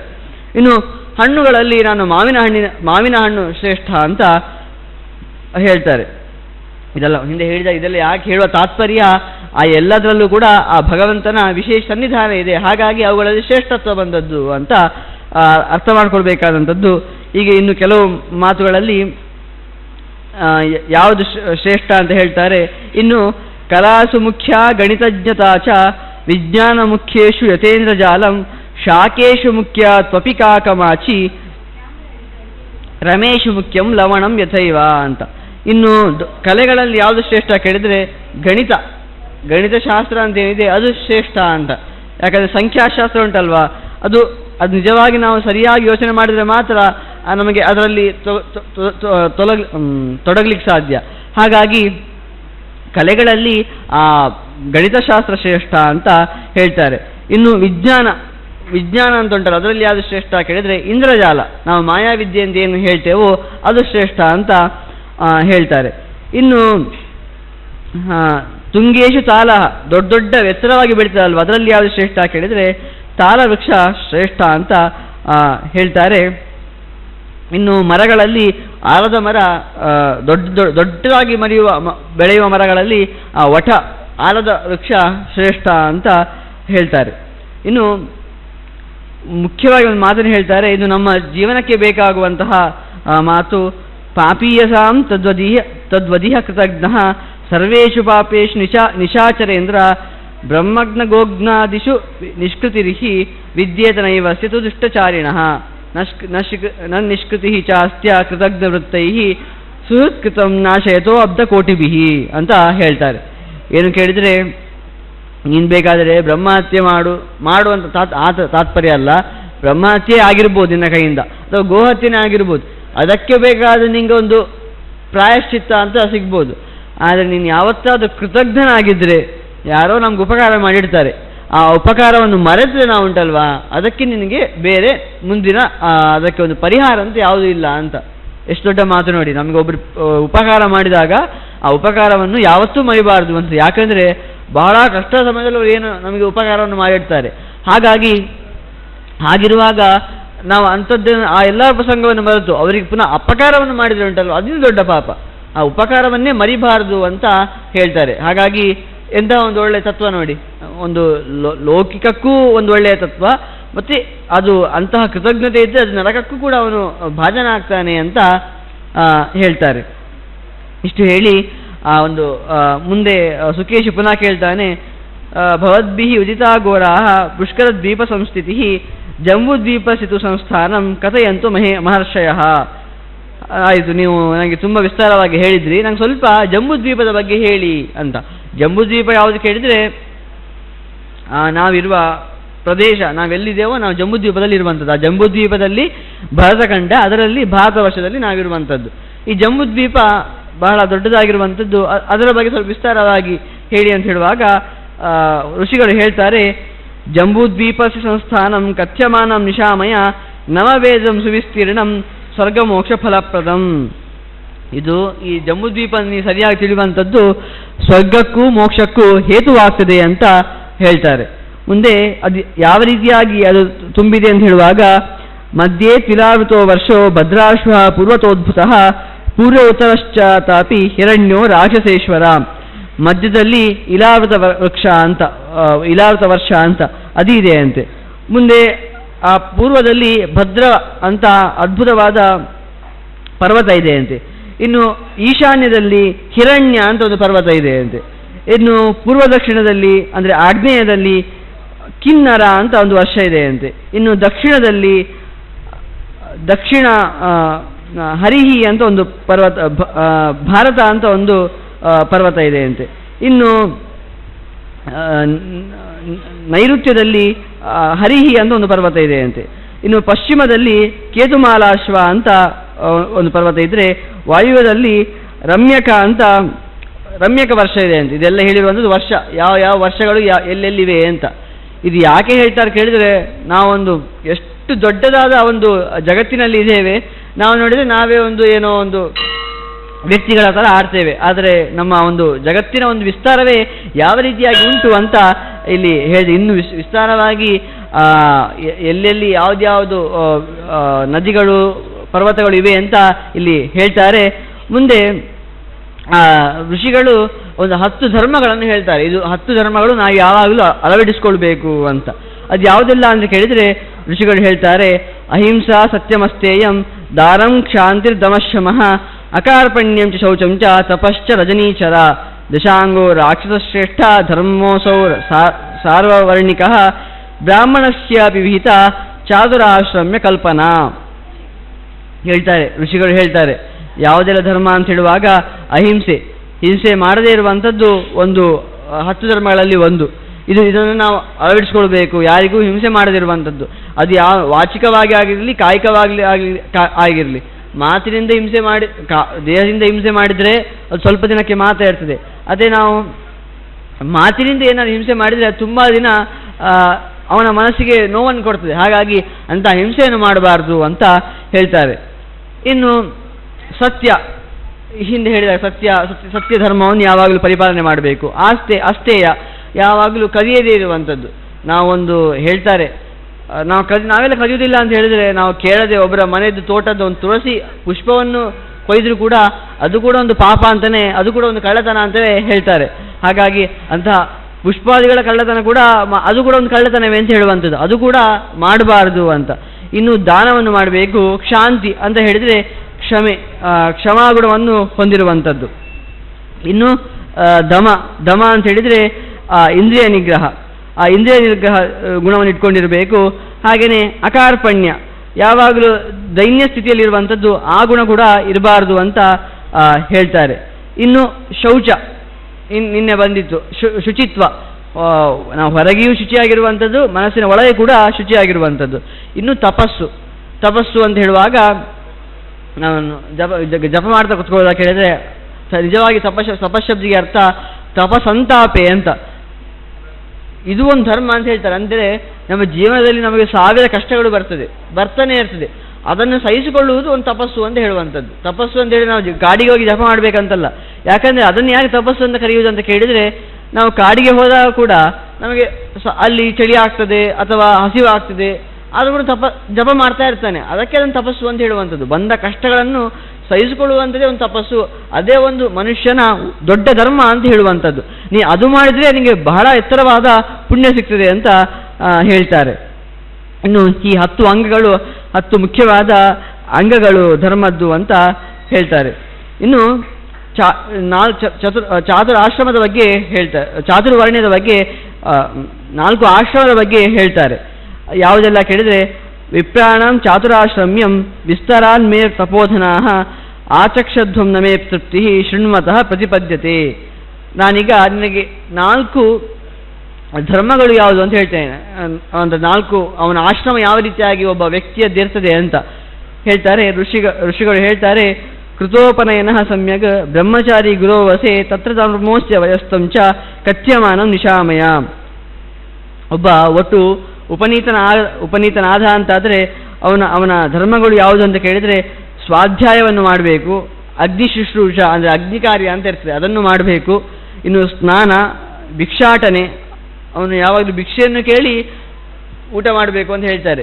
ಈಗಿನ ಸಂದರ್ಭದಲ್ಲಿ ಸ್ವಲ್ಪ ಕಷ್ಟ ಇರ್ಬೋದು, ಅದು ನಮಗೆ ಇದನ್ನು ತಿಳಿಯೋದ್ರಿಂದ ಹಿಂದಿನ ಕಾಲದಲ್ಲಿ ಯಾವ ರೀತಿ ಅವರು ನಾವು ಅಂದ್ಕೊಳ್ತೇವೆ ಋಷಿಗಳೆಲ್ಲ ಅಷ್ಟು ಜ್ಞಾನಿಗಳಾಗಿದ್ದರು ಅಂದರೆ ನಮಗೆ ಬರ್ತದೆ. ಅವ್ರಿಗೆ ಎಷ್ಟೆಲ್ಲ ಜ್ಞಾನ ಇತ್ತು, ಎಲ್ಲ ಶಾಸ್ತ್ರದ ಬಗ್ಗೆ ಕೂಡ ಅವರಿಗೆ ಜ್ಞಾನ ಇತ್ತು, ಇದು ಹೇಗೆ ಸಾಧ್ಯ ಅಂತ ಅನಿಸ್ಬೋದು. ಅವ್ರು ಯಾಕೆ ಇಂತಹ ಜ್ಞಾನ ಇತ್ತು ಕೇಳಿದರೆ, ಅವರು ಸರಿಯಾಗಿ ವೇದೋಕ್ತ ರೀತಿಯಲ್ಲಿ ತಮ್ಮ ಆಚರಣೆಯನ್ನು ಮಾಡ್ತಾ ಇದ್ರು. ಇಲ್ಲಿ ಹೇಳುವಾಗ ಇಲ್ಲಿ ಏನು ಹೇಳ್ತಾರೋ ಅದನ್ನು ಚಾಚು ತಪ್ಪದೆ ಅವರು ಮಾಡ್ತಾ ಇದ್ದಿದ್ದರಿಂದ ಅವರಿಗೆ ಜ್ಞಾನ ಇತ್ತು ಅಂತ ತಿಳ್ಕೊಳ್ಬೋದು. ಇನ್ನು ಗುರೋಹ ಕರ್ಮಾಣಿ ಸೋದ್ಯೋಗ ಸಮ್ಯಕ್ ಪ್ರೀತ್ಯ ಉಪಪಾದನಂ ತೇನಾಹುತ ಪಟೇಚ್ಛೈವ ತತ್ಪರೋ ನಾಣ್ಯ ಮಾನಸಃ ಅಂತ.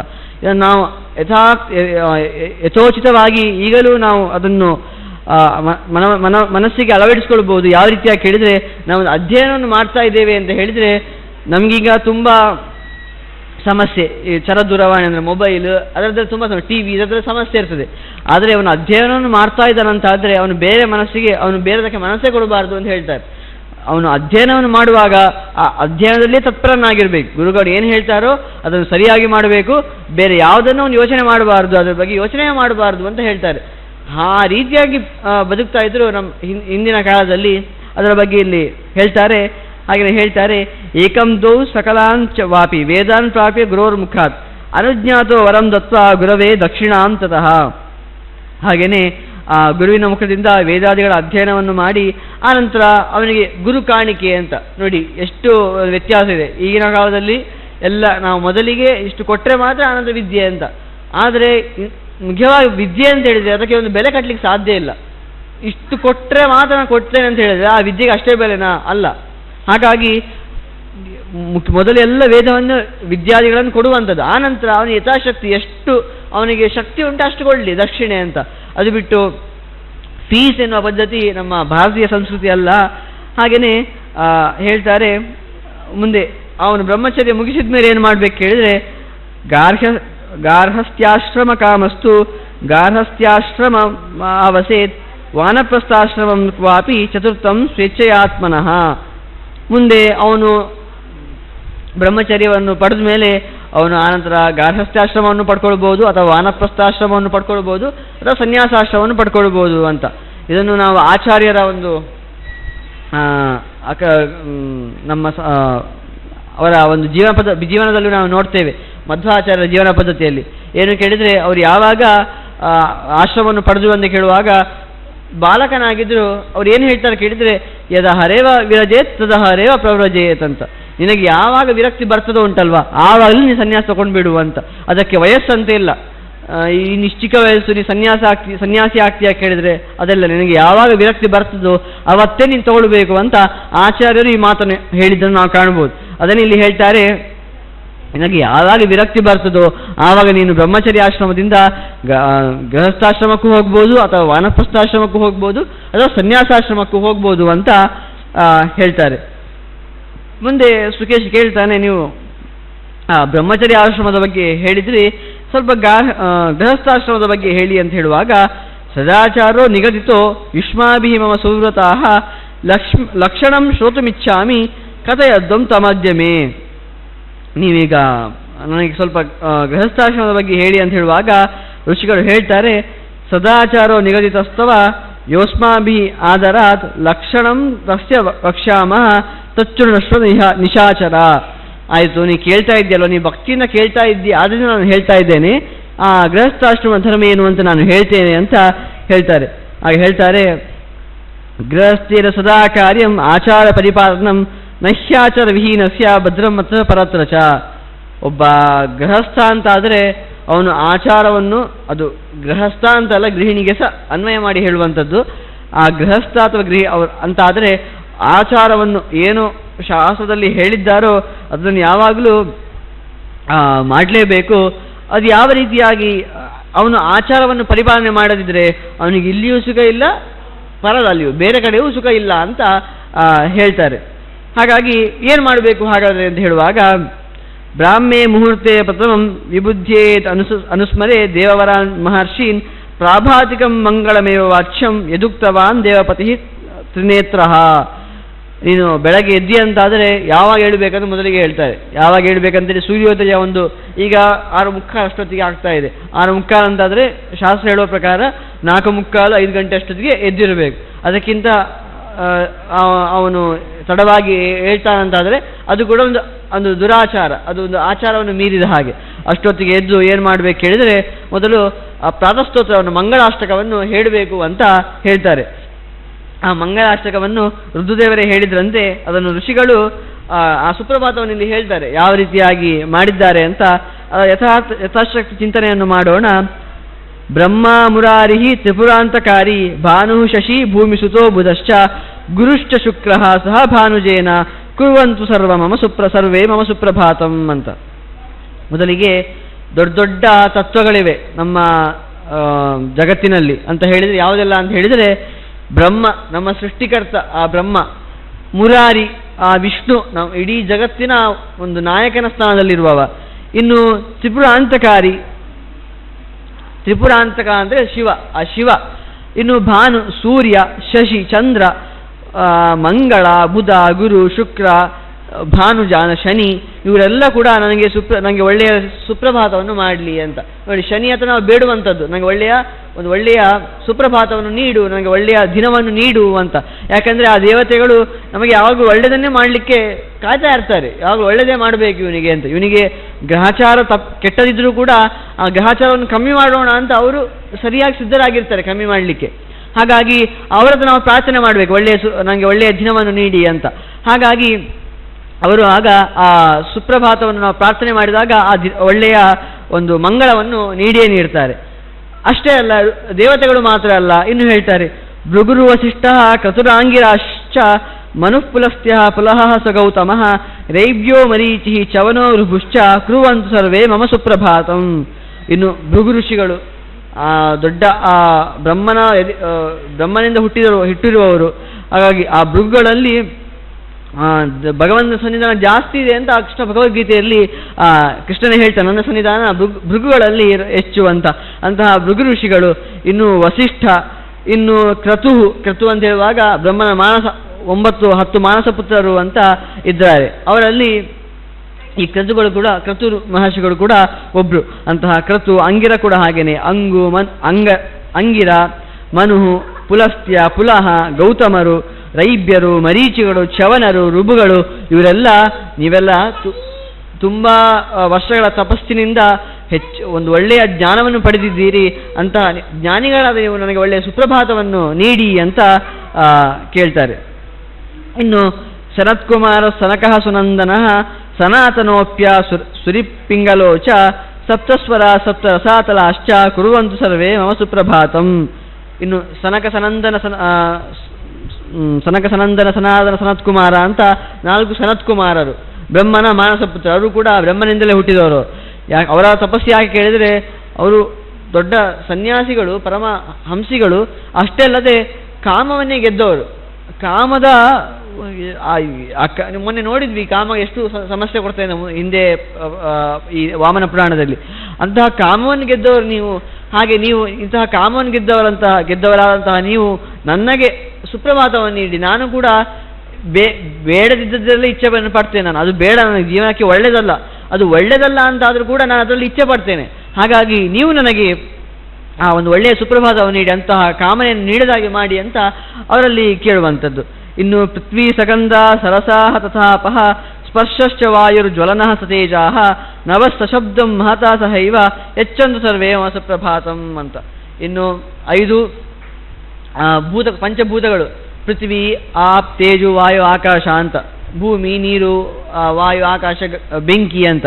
ಹಾಗಾಗಿ ಅಂತಹ ಪಂಚಭೂತಗಳು ನಿಮ್ಮಿಂದಲೇ ಸೃಷ್ಟವಾದಂಥದ್ದು ಈ ದೇಹ.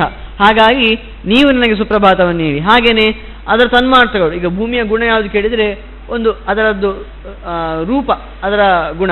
ಹಾಗಾಗಿ ಶಬ್ದ, ಸ್ಪರ್ಶ ಅಂತ ಪಂಚ ತನ್ಮಾತ್ರಗಳು ಅಂತ. ಭೂಮಿಯ ಪೃಥ್ವಿಯ ಗುಣ ಅಂತ ಹೇಳುವ ಗಂಧ, ಅದರ ಗುಣ. ಹಾಗಾಗಿ ಅಂತ ಶಬ್ದ, ಸ್ಪರ್ಶ, ಗಂಧಾದಿಗಳು ಕೂಡ ನನಗೆ ಸುಪ್ರಭಾತವನ್ನು ಮಾಡಲಿ ಅಂತ ಹೇಳ್ತಾರೆ. ಇನ್ನು ಸಪ್ತಾರ್ಣವಾಹ ಸಪ್ತ ಕುಲಾಚಲಾಶ್ಚ ಸಪ್ತರ್ಷಯೋ ದ್ವೀಪವರಾಶ್ಚ ಸಪ್ತ ಭೂರಾಧಿಕೃತ್ವ ಭುವನಾನಿ ಸಪ್ತ ದದಂತು ಸರ್ವೇ ಮಮ ಸುಪ್ರಭಾತಂ. ಇನ್ನು 7 ಸಮುದ್ರಗಳು, 7 ಪರ್ವತಗಳು, 7 ಋಷಿಗಳು, 7 ದ್ವೀಪಗಳು, 7 ಶಬ್ದಗಳು ಅಂತ ಹೇಳುವಾಗ ಹಾಗೆಯೇ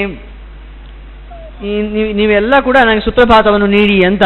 ಅಂದರೆ ಮುಖ್ಯವಾಗಿ ಸುಪ್ರಭಾತ ಮಂಗಳಾಚರಣೆಯನ್ನು ಪಠಿಸುವಾಗ ನಾವೊಂದು ಎಷ್ಟು ಚಿಕ್ಕ ಒಂದು ಜೀವಿಗಳು ಈ ಜಗತ್ತಲ್ಲಿ, ಜಗತ್ತಲ್ಲಿ ಎಷ್ಟು ಮಹತ್ತರವಾದ ತತ್ವಗಳಿವೆ ಅಂತ ನಮಗೆ ಸುಪ್ರಭಾತವನ್ನು ಹೇಳುವಾಗಲೇ ನಮಗೆ ತಿಳಿತದೆ.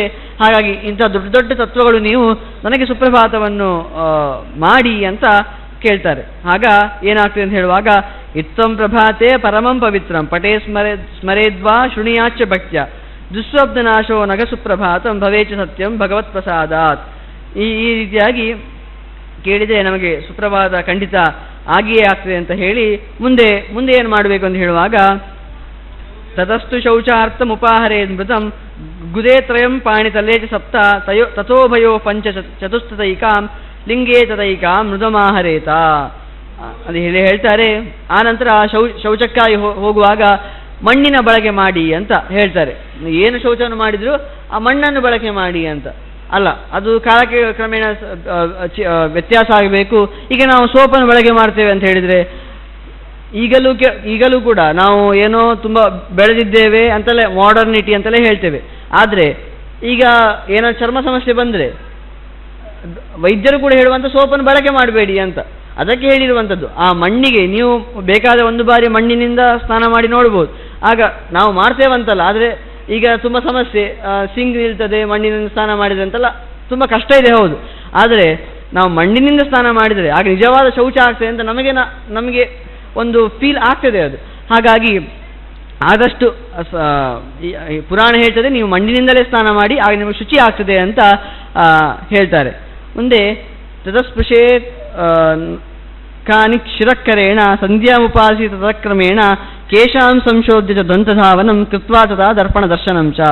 ನೀವು ದಂತಧಾವನವನ್ನು ಮಾಡಬೇಕು, ಆ ನಂತರ ದರ್ಪಣ ದರ್ಶನವನ್ನು ಮಾಡಬೇಕು. ಈ ದರ್ಪಣ ದರ್ಶನ ಯಾವುದಕ್ಕೆ ಅಂತ ಹೇಳುವಾಗ ನಾವು ಹೇಳ್ತೇವೆ, ದರ್ಪಣದಲ್ಲಿ ಪ್ರತಿಬಿಂಬ ಕಾಣ್ತದೆ, ನಮ್ಮ ಒಂದು ಪ್ರತಿಬಿಂಬ ಕಾಣ್ತದೆ ಅಂತ.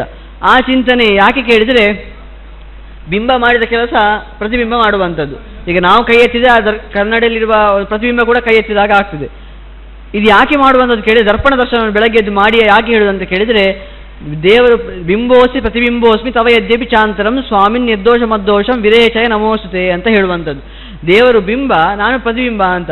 ಈಗ ನಾವು ಏನೋ ಒಂದು ದೊಡ್ಡ ಮಹತ್ ಕಾರ್ಯವನ್ನು ಮಾಡ್ತೇವೆ, ಆಗ ನಾವೇ ಮಾಡಿದ್ವಿ ಅಂತ ನಾವು ಅಂದ್ಕೊಳ್ತೇವೆ. ಆ ಥರ ಅಂದ್ಕೊಳ್ಬೇಡಿ. ಯಾಕಂದರೆ ಬಿಂಬ ಏನು ಮಾಡಿತೋ ದೇವರು ನಿಮ್ಮಲ್ಲಿ ನಿಂತು ಮಾಡಿಸಿದ್ರಿಂದ ನೀವು ಮಾಡಿದಾಗ ಆಯಿತು. ಹಾಗಾಗಿ ಆ ಮುಖ್ಯವಾದ ಕರ್ತೃತ್ವ ಯಾರಿಗೆ ಇರುವುದು ಕೇಳಿದರೆ ಆ ದೇವರಿಗಿರುವಂಥದ್ದು.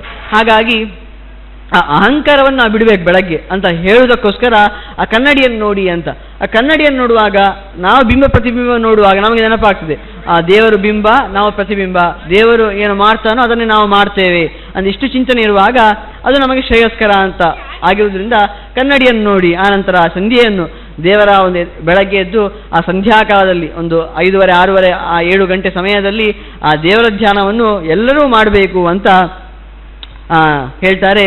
ಹಾಗೆಯೇ ಶ್ವೇತಾನಿ ಪುಷ್ಪಾಣ್ಯತ ಶೋಭನಾನಿ ಹುತಾಶನಂ ಚಂದನ ಮರ್ಕಬಿಂಬಂ ಅಶ್ವತ್ಥ ವೃಕ್ಷಂ ಚ ಸಮಾಲಭೇತ ತತಸ್ತು ಕುರ್ಯ ನಿಜ ಜಾತಿ ಧರ್ಮಂ.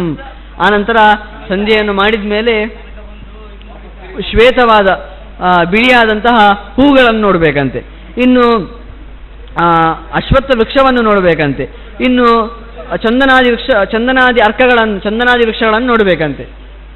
ಅದು ಇದರಲ್ಲಿ ಅಂದರೆ ಏನು ಪ್ರಯೋಜನ ಕೇಳಿದರೆ, ಮುಖ್ಯವಾಗಿ ನೋಡಿ, ನೋಡಬೇಕಂತ ಹೇಳ್ತಾ ಇದ್ದಾರಲ್ವ, ನೋಡಬೇಕಂದ್ರೆ ಮೊದಲು ನಡಬೇಕಲ್ಲಿ. ನಾವು ನಡೆಯೋದಕ್ಕೆ ನೋಡ್ಲಿಕ್ಕೆ ಸಾಧ್ಯ ಉಂಟು? ಸಾಧ್ಯ ಇಲ್ಲ. ಹಾಗಾಗಿ ಅದು ನಮ್ಮ ಎಲ್ಲರ ಕರ್ತವ್ಯ. ವೃಕ್ಷಗಳನ್ನು ನಟ್ಟು ಅದನ್ನು ಬೆಳೆಸುವಂಥದ್ದು ಎಲ್ಲರ ಕರ್ತವ್ಯ ಅಂತ ಹೇಗೆ ಹೇಳ್ತದ್ದು ನೋಡಿ ಪುರಾಣ. ನಾವೇನೋ ಅಜ್ಜಿ ಕಥೆಯನ್ನು ಹೇಳ್ತೇವೆ ಅಂತ ಅಂದ್ಕೊಳ್ಳುವಂಥದ್ದು. ಆದರೆ ಯಾವ ರೀತಿಯಾಗಿ ಪರಿಸರಕ್ಕೆ ಉಪಕಾರವನ್ನು ನಾವು ಮಾಡಬೇಕು ಅಂತ ಈ ರೀತಿಯಾಗಿ ಹೇಳ್ತಾ ಇದ್ದಾರೆ. ನೀವು ಚಂದನಾದಿ ವೃಕ್ಷಗಳನ್ನು ನೋಡಬೇಕು, ಅಶ್ವತ್ಥ ವೃಕ್ಷವನ್ನು ನೋಡಬೇಕು, ಬಿಡಿ ಪುಷ್ಪ ಇರುವಂಥ ಗಿಡಗಳನ್ನು ನೋಡಬೇಕು ಅಂತೆಲ್ಲ. ಆ ರೀತಿಯಾಗಿ ಇರಬೇಕಂತಂದರೆ ಮೊದಲು ನಾವು ಬೆಳೆಸಬೇಕು ಅಂತ ನಾವು ಅರ್ಥ ಮಾಡ್ಕೊಳ್ಬೇಕಾದಂಥದ್ದು. ಈ ರೀತಿಯಾಗಿ ಆ ಥರ ಮಾಡಿ ನಾವು ಏನು ನಮ್ಮ ದೈನಂದಿನ ಕರ್ತವ್ಯ ಅಂತೇನಿದೆಯೋ ಅದನ್ನು ಮಾಡಬೇಕು ಅಂತ ಹೇಳ್ತಾರೆ. ಮತ್ತು ಏನು ಮಾಡಬಾರ್ದು ಅಂತ ಕೇಳಿದರೆ, ವೃತಾಟನಂ ವೃಥಾದಾನಂ ವೃಥಾ ಚ ಪಶುಮಾರಣಂ ನ ಕರ್ತವ್ಯಂ ಗೃಹಸ್ಥೇನ ವೃಥಾದಾರ ಪರಿಗ್ರಹಂ.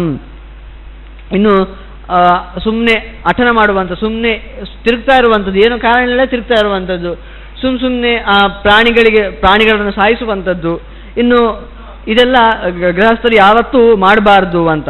ಇನ್ನು ಪರಸ್ವೇ ಪರದಾರೇ ಚ ನಕಾರ್ಯ ಬುದ್ಧಿರುತ್ತಮೈ ಪರಸ್ವಂ ನರಕಾಯೈವ ಪರದಾರಾಷ್ಟ ಮೃತ್ಯವೇ. ಇನ್ನು ಪರಸೊತ್ತು ಅಂತ ಏನಿದೆಯೋ ಅದರ ಬಗ್ಗೆ ಯಾವತ್ತೂ ಆಸಕ್ತಿ ಪಡಬಾರ್ದು. ಇನ್ನು ಪರಸ್ತ್ರೀ ಅಂತ ಯಾರಿರ್ತಾರೋ ಅವರ ಬಗ್ಗೆ ಕೂಡ ಯಾವತ್ತೂ ಯೋಚನೆ ಮಾಡಬಾರ್ದು. ನೀವು ಪರಸ್ವ ಬೇರೆ ವಸ್ತುವಿನ ಬಗ್ಗೆ ಯೋಚನೆ ಮಾಡಿದರೆ ನಿಮಗೆ ನರಕ ಸಿಗ್ತದೆ, ಅದೇ ಪರಸ್ತ್ರೀಯರ ಬಗ್ಗೆ ಯೋಚನೆ ಮಾಡಿದರೆ ನಿಮಗೆ ಮೃತ್ಯುವೇ ಖಂಡಿತ ಅಂತ ಹೇಳ್ತಾರೆ. ಇನ್ನು ಹೇಳ್ತಾರೆ, ದೇವಾಲಯಂ ಚೈತ್ಯತರುಂ ಚತುಷ್ಪಥಂ ವಿದ್ಯಾಧಿಕಂ ಚಾಪಿ ಗುರುಂ ಪ್ರದಕ್ಷಿಣಂ ಮಾಲ್ಯಾನ್ನಪಾನಂ ವಸನಾನಿ ಯಸ್ನತೋ ನಾನ್ಯೇಹಿ ಧೃತಾಶ್ಚಾಪಿ ಹಿದಾರೇದ್ ಬುಧಃ. ದೇವಾಲಯಗಳ ದರ್ಶನವನ್ನು ಪ್ರತಿನಿತ್ಯ ಮಾಡಬೇಕು, ದೇವಾಲಯಕ್ಕೆ ಹೋಗಬೇಕು, ಪ್ರತಿನಿತ್ಯ ಆ ದೇವತಾದಿಗಳ ದರ್ಶನವನ್ನು ಮಾಡಬೇಕು. ಹಾಗೆಯೇ ಯಾವತ್ತೂ ಕೂಡ ಇತರರು ಧರಿಸಿದ ವಸ್ತ್ರವನ್ನು ನಾವು ಧರಿಸಬಾರ್ದು ಅಂತ ಹೇಳ್ತಾರೆ. ಅದು ಯಾಕೆ ಹೇಳ್ತಾರೆ ಅಂದರೆ ನಮ್ಗೆ ಗೊತ್ತಾಗೋದಿಲ್ಲ. ಆದರೆ ನಮ್ಮ ದೇಹದಲ್ಲಿ ಒಂದು ಶಕ್ತಿ ಅಂತ ಇರ್ತದೆ, ಆ ಶಕ್ತಿ ಅದು ಊರ್ಧ್ವಮುಖವಾಗಿ ಚಲಿತಾ ಇರ್ತದೆ. ಇತರರ ಒಂದು ದೇಹದಲ್ಲಿ ಏನು ಶಕ್ತಿ ಉಂಟು ಅದು ನಮ್ಮ ದೇಹದಲ್ಲಿ ಬರಬಾರ್ದು. ಅವರದ್ದು ಆ ದೇಹದಲ್ಲಿರುವಂಥ ಶಕ್ತಿಯೇ ಬೇರೆ, ನಮ್ಮ ದೇಹದಲ್ಲಿರುವಂಥ ಶಕ್ತಿಯೇ ಬೇರೆ. ನಾವು ವಸ್ತ್ರವನ್ನು ಧರಿಸಿದರೆ ಆ ಶಕ್ತಿ ವ್ಯತ್ಯಾಸವಾಗಿ ನಮ್ಮ ಧ್ಯಾನಕ್ಕೆಲ್ಲ ಸಮಸ್ಯೆ ತಂದು ಕೊಡ್ತದೆ ಅಂತ ಇತರರು ಧರಿಸಿದ ವಸ್ತ್ರವನ್ನು ಯಾವತ್ತೂ ನಾವು ಧರಿಸಬಾರ್ದು, ನಮ್ಮ ವಸ್ತ್ರವನ್ನೇ ನಾವು ಧರಿಸಬೇಕು ಅಂತ ಹೇಳ್ತಾರೆ. ಇನ್ನು ಸ್ನಾನವನ್ನು ಯಾವಾಗ ಮಾಡಬೇಕು ಅಂತ ಹೇಳ್ತಾರೆ, ಸ್ಥಾನ್ಯ ಶಿರಸ್ನಾನತಯಾ ಚ ನಿತ್ಯಂ ನ ಕಾರಣಂ ಚೈವ ವಿನಾ ನಿಶಾಸು ಗೃಹೋಪರಾಗೆ ಸ್ವಜನಾಪಯಾತೆ ಮುಕ್ತ್ವಾ ಜನ್ಮರ್ಷ ಗತೇ ಶಶಾಂಕೆ. ಯಾವತ್ತೂ ಕೂಡ ಸ್ನಾನವನ್ನು ರಾತ್ರಿ ಮಾಡಬಾರ್ದು ಅಂತ ಹೇಳ್ತಾರೆ. ಯಾವಾಗ ಸ್ನಾನವನ್ನು ಮಾಡಬಹುದು ಕೇಳಿದರೆ ತಲೆಗೆ ಸ್ನಾನವನ್ನು ಹೇಳುವಂಥದ್ದು, ತಲೆಗೆ ಯಾವತ್ತೂ ರಾತ್ರಿ ಸ್ನಾನವನ್ನು ಮಾಡಬಾರ್ದು ಅಂತ. ಕಾರಣ ಇಲ್ಲದೆ ಹೋದರೆ, ಏನೋ ನಾವು ತುಂಬ ಬೆವರಿದ್ದೇವೆ, ಏನೋ ತುಂಬ ಸಮಸ್ಯೆ ಆಗಿದೆ ಅಂತ ಹೇಳುವಾಗ ಅಂಥ ವಿಶೇಷ ಕಾರಣದಲ್ಲಿ ಮಾಡಬಹುದು. ಹಾಗೆಯೇ ಚಂದ್ರಗ್ರಹಣ ಎಲ್ಲ ಬರ್ತದೆ, ಅದು ಬರುವಂಥದ್ದು ರಾತ್ರಿ ಕಾಲದಲ್ಲಿ, ಅಂಥ ಸಮಯದಲ್ಲಿ ಮಾಡಬಹುದು. ಇನ್ನು ನಮ್ಮವರು ಯಾರೋ ಮರಣಸ್ತುತಿ ಕೇಳಿದಾಗ ಸ್ನಾನ ಮಾಡಬೇಕು ಅಂತ ಉಂಟು, ಅಂಥ ಸಮಯದಲ್ಲಿ ಮಾಡಬಹುದು. ಸುಮ್ಮನೆ ವಿನಾಕಾರಣದಲ್ಲಿ ಯಾವತ್ತೂ ರಾತ್ರಿ ಕಾಲ ಸ್ನಾನ ಮಾಡಬಾರದು ಅಂತ ಹೇಳ್ತಾರೆ. ಇನ್ನು ಇನ್ನು ವಾನಪ್ರಸ್ಥಾದಿಗಳ ಧರ್ಮವನ್ನು ಕೂಡ ಕೆಲವು ಹೇಳ್ತಾರೆ. ಸುಕೇಶಿ ಪುನಃ ಕೇಳ್ತಾನೆ, ಭವದ್ಭಿಃ ಕೀರ್ತಿತಾ ಭೋಜ್ಯ ಚಯೇತೆ ಸೂತಿಕಾದಯ ಅಮೀಷಾಂ ಶ್ರೋತುಮಿಚ್ಛಾಮಿ ತತ್ವತೋ ಲಕ್ಷಣಾಣಿ ಅಂತ ಹೇಳ್ತಾನೆ. ಇನ್ನು ನೀವು ಇಷ್ಟೆಲ್ಲ ಹೇಳಿದ್ರಲ್ವಾ, ಇನ್ನು ಯಾವುದು ಇನ್ನು ಕೆಲವು ದೋಷಗಳು ಯಾವುದಾದ್ರು ಇದ್ರೆ ಅದನ್ನು ಸ್ವಲ್ಪ ವಿಸ್ತಾರವಾಗಿ ಹೇಳಿ ಅಂತ ಪುನಃ ಕೇಳುವಾಗ ಹೇಳ್ತಾರೆ, ನೀವು ಎಲ್ಲೆಲ್ಲ ಊಟ ಮಾಡಬಾರದು ಅನ್ನೋ ವಿಚಾರದಲ್ಲಿ ಹೇಳ್ತಾರೆ. ನ ಜುಹೋತ್ಯುಚ್ಚಿತೆ ಕಾಲೇ ನ ಸ್ನಾತಿ ನ ದದಾತಿ ಚ ಪಿತೃದೇವಾರ್ಚನಾಧೀನ ಸಷಂಡ ಪರಿಗೀಯತೆ. ನೀವು ಈ ಷಂಡ ಅಂತ ನಾವು ಹೇಳ್ತೇವೆ, ನಪುಂಸಕ ಅಂತ.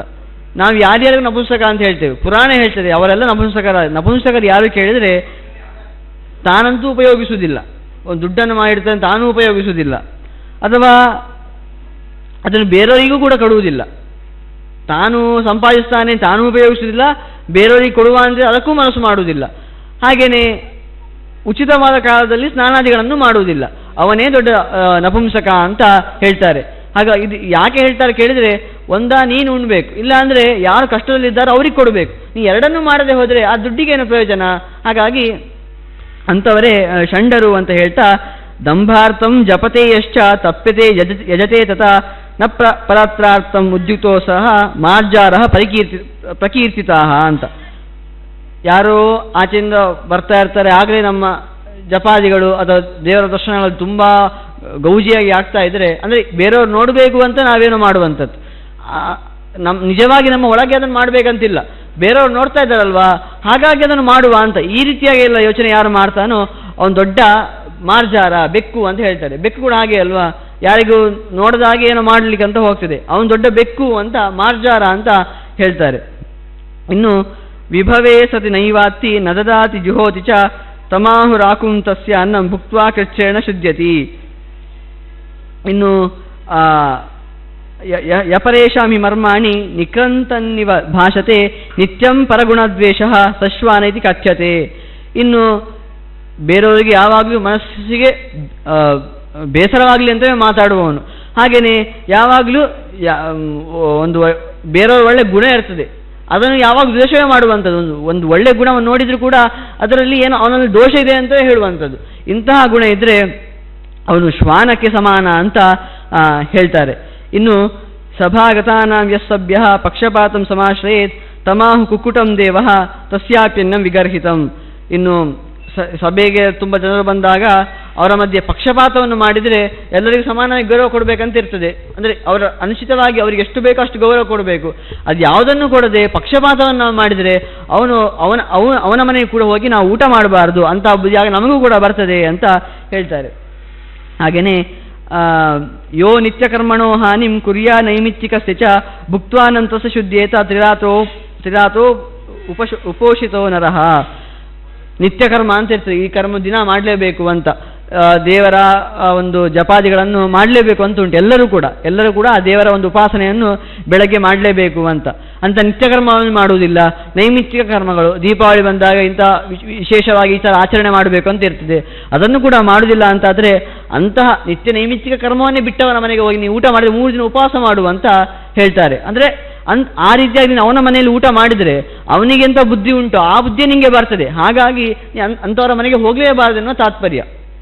ಹಾಗೆಯೇ ಹೇಳ್ತಾರೆ, ಮುಂದೆ ಶ್ರಾದ್ದಕ್ರಿಯೆಯನ್ನು ಕೂಡ ಸ್ವಲ್ಪ ವಿಚಾರ ಮಾಡ್ತಾರೆ ಇಲ್ಲಿ. ಪ್ರೇತಮುದ್ದಿಶ್ಯ ಕರ್ತವ್ಯಂ ಏಕೋದಿಷ್ಟಂ ವಿಧಾನತಃ ಸಪಿಂಡೀಕರಣಂ ಕಾರ್ಯಂ ಪ್ರೇತೆ ಆವಸ್ತರಾಂತರೆ. ಇನ್ನು ಪ್ರೇತವನ್ನು ಯಾರು ಪ್ರೇತ ಅಂತ ಹೇಳಿದರೆ ಪ್ರಕೃಷ್ಟ ಮಿತಃ, ನಾವು ಏನೇನು ಅರ್ಥದಲ್ಲಿ ಹೇಳ್ತೇವೆ. ಪ್ರೇತ ಅಂತೇಳಿ ಪ್ರಕೃಷ್ಟ ಮಿತಃ, ಪ್ರಕೃಷ್ಟವಾದ ಗತಿಯನ್ನು ಹೊಂದಿರುವಂಥದ್ದು ಅಂತ ಅರ್ಥ. ಹಾಗಾಗಿ ಅಂತಹ ಯಾರಾದರೂ ಮೃತರಾದರು ಅಂತ ಆಗುವಾಗ ವರ್ಷದ ನಂತರದಲ್ಲಿ ಏಕೋದಿಷ್ಟ ಸಪಿಂಡೀಕರಣಾದಿಗಳನ್ನು ಮಾಡಬೇಕು ಅಂತ ಹೇಳ್ತಾ, ಪಿತೃರ್ಥಂ ಸಮುದ್ದಿಶ್ಯ ಭೂಮಿದಾನಾದಿಕಂ ಸ್ವಯಂ ಕುರ್ಯಾತ್ ಏತಾನಿ ಸುಪ್ರೀತಃ ಪಿತರೋ ಯಾಂತಿ ರಾಕ್ಷಸ. ಒಂದು ಪಿತೃಗಳು ಮರಣರಾದಾಗ ಅವರ ಉದ್ದೇಶವಾಗಿ ಭೂಮಿ ದಾನಗಳನ್ನು ತುಂಬ ಉಂಟು, ವಿಧಿಗಳುಂಟು ಭೂಮಿ ದಾನಗಳನ್ನು. ಹಾಗೆಯೇ ಚಪ್ಪಲ್ ಅಂದರೆ ನಾವು ಪಾದತ್ರಾಣದ ದಾನ ಅಂತ ಈ ರೀತಿಯಾಗಿ ಇಂತಹ ದಾನಗಳನ್ನು ಕೂಡ ಮಾಡಬೇಕು ಅಂತ ಹೇಳ್ತಾರೆ. ಇನ್ನು ಅಧ್ಯೇತವ್ಯ ತ್ರಯೀ ನಿತ್ಯಂ ಭಾವ್ಯಂ ಚ ವಿದುಷಾ ಸದಾ ಧರ್ಮತೋ ಧನಮಾಹಾರ್ಯಂ ಯಷ್ಟವ್ಯಂ ಚಾಪಿ ಶಕ್ತಿತಃ. ಇನ್ನು ಧರ್ಮದಿಂದ ಧನವನ್ನು ಸಂಗ್ರಹಿಸಬೇಕು. ಕೃಷ್ಣ ಹೇಳ್ತಾನೆ ನೋಡಿ, ಯತ್ಕರೋಷಿ ಯತಶ್ನಾಸಿ ಯಜ್ಜುಹೋಸಿ ದದಾಸಿ ಯತ್ ಯತ್ ತಪಸ್ಸಸಿ ಕೌಂತೆಯ ಕುರುಶ್ವ ಮದರ್ಪಣಂ ಅಂತ, ತತ್ಕುರುಶ್ವ ಮದರ್ಪಣಂ ಅಂತ. ಏನಾದನ್ನು ಪಡಿ, ಎಲ್ಲವನ್ನೂ ಹೇಗಾದ್ರೂ ಪಡಿ, ನೀನು ನನಗೆ ಅರ್ಪಣೆ ಮಾಡಿಬಿಡು ಅಂತ ಅಲ್ಲಿ ಹೇಳ್ತಾನೆ ಕೃಷ್ಣ.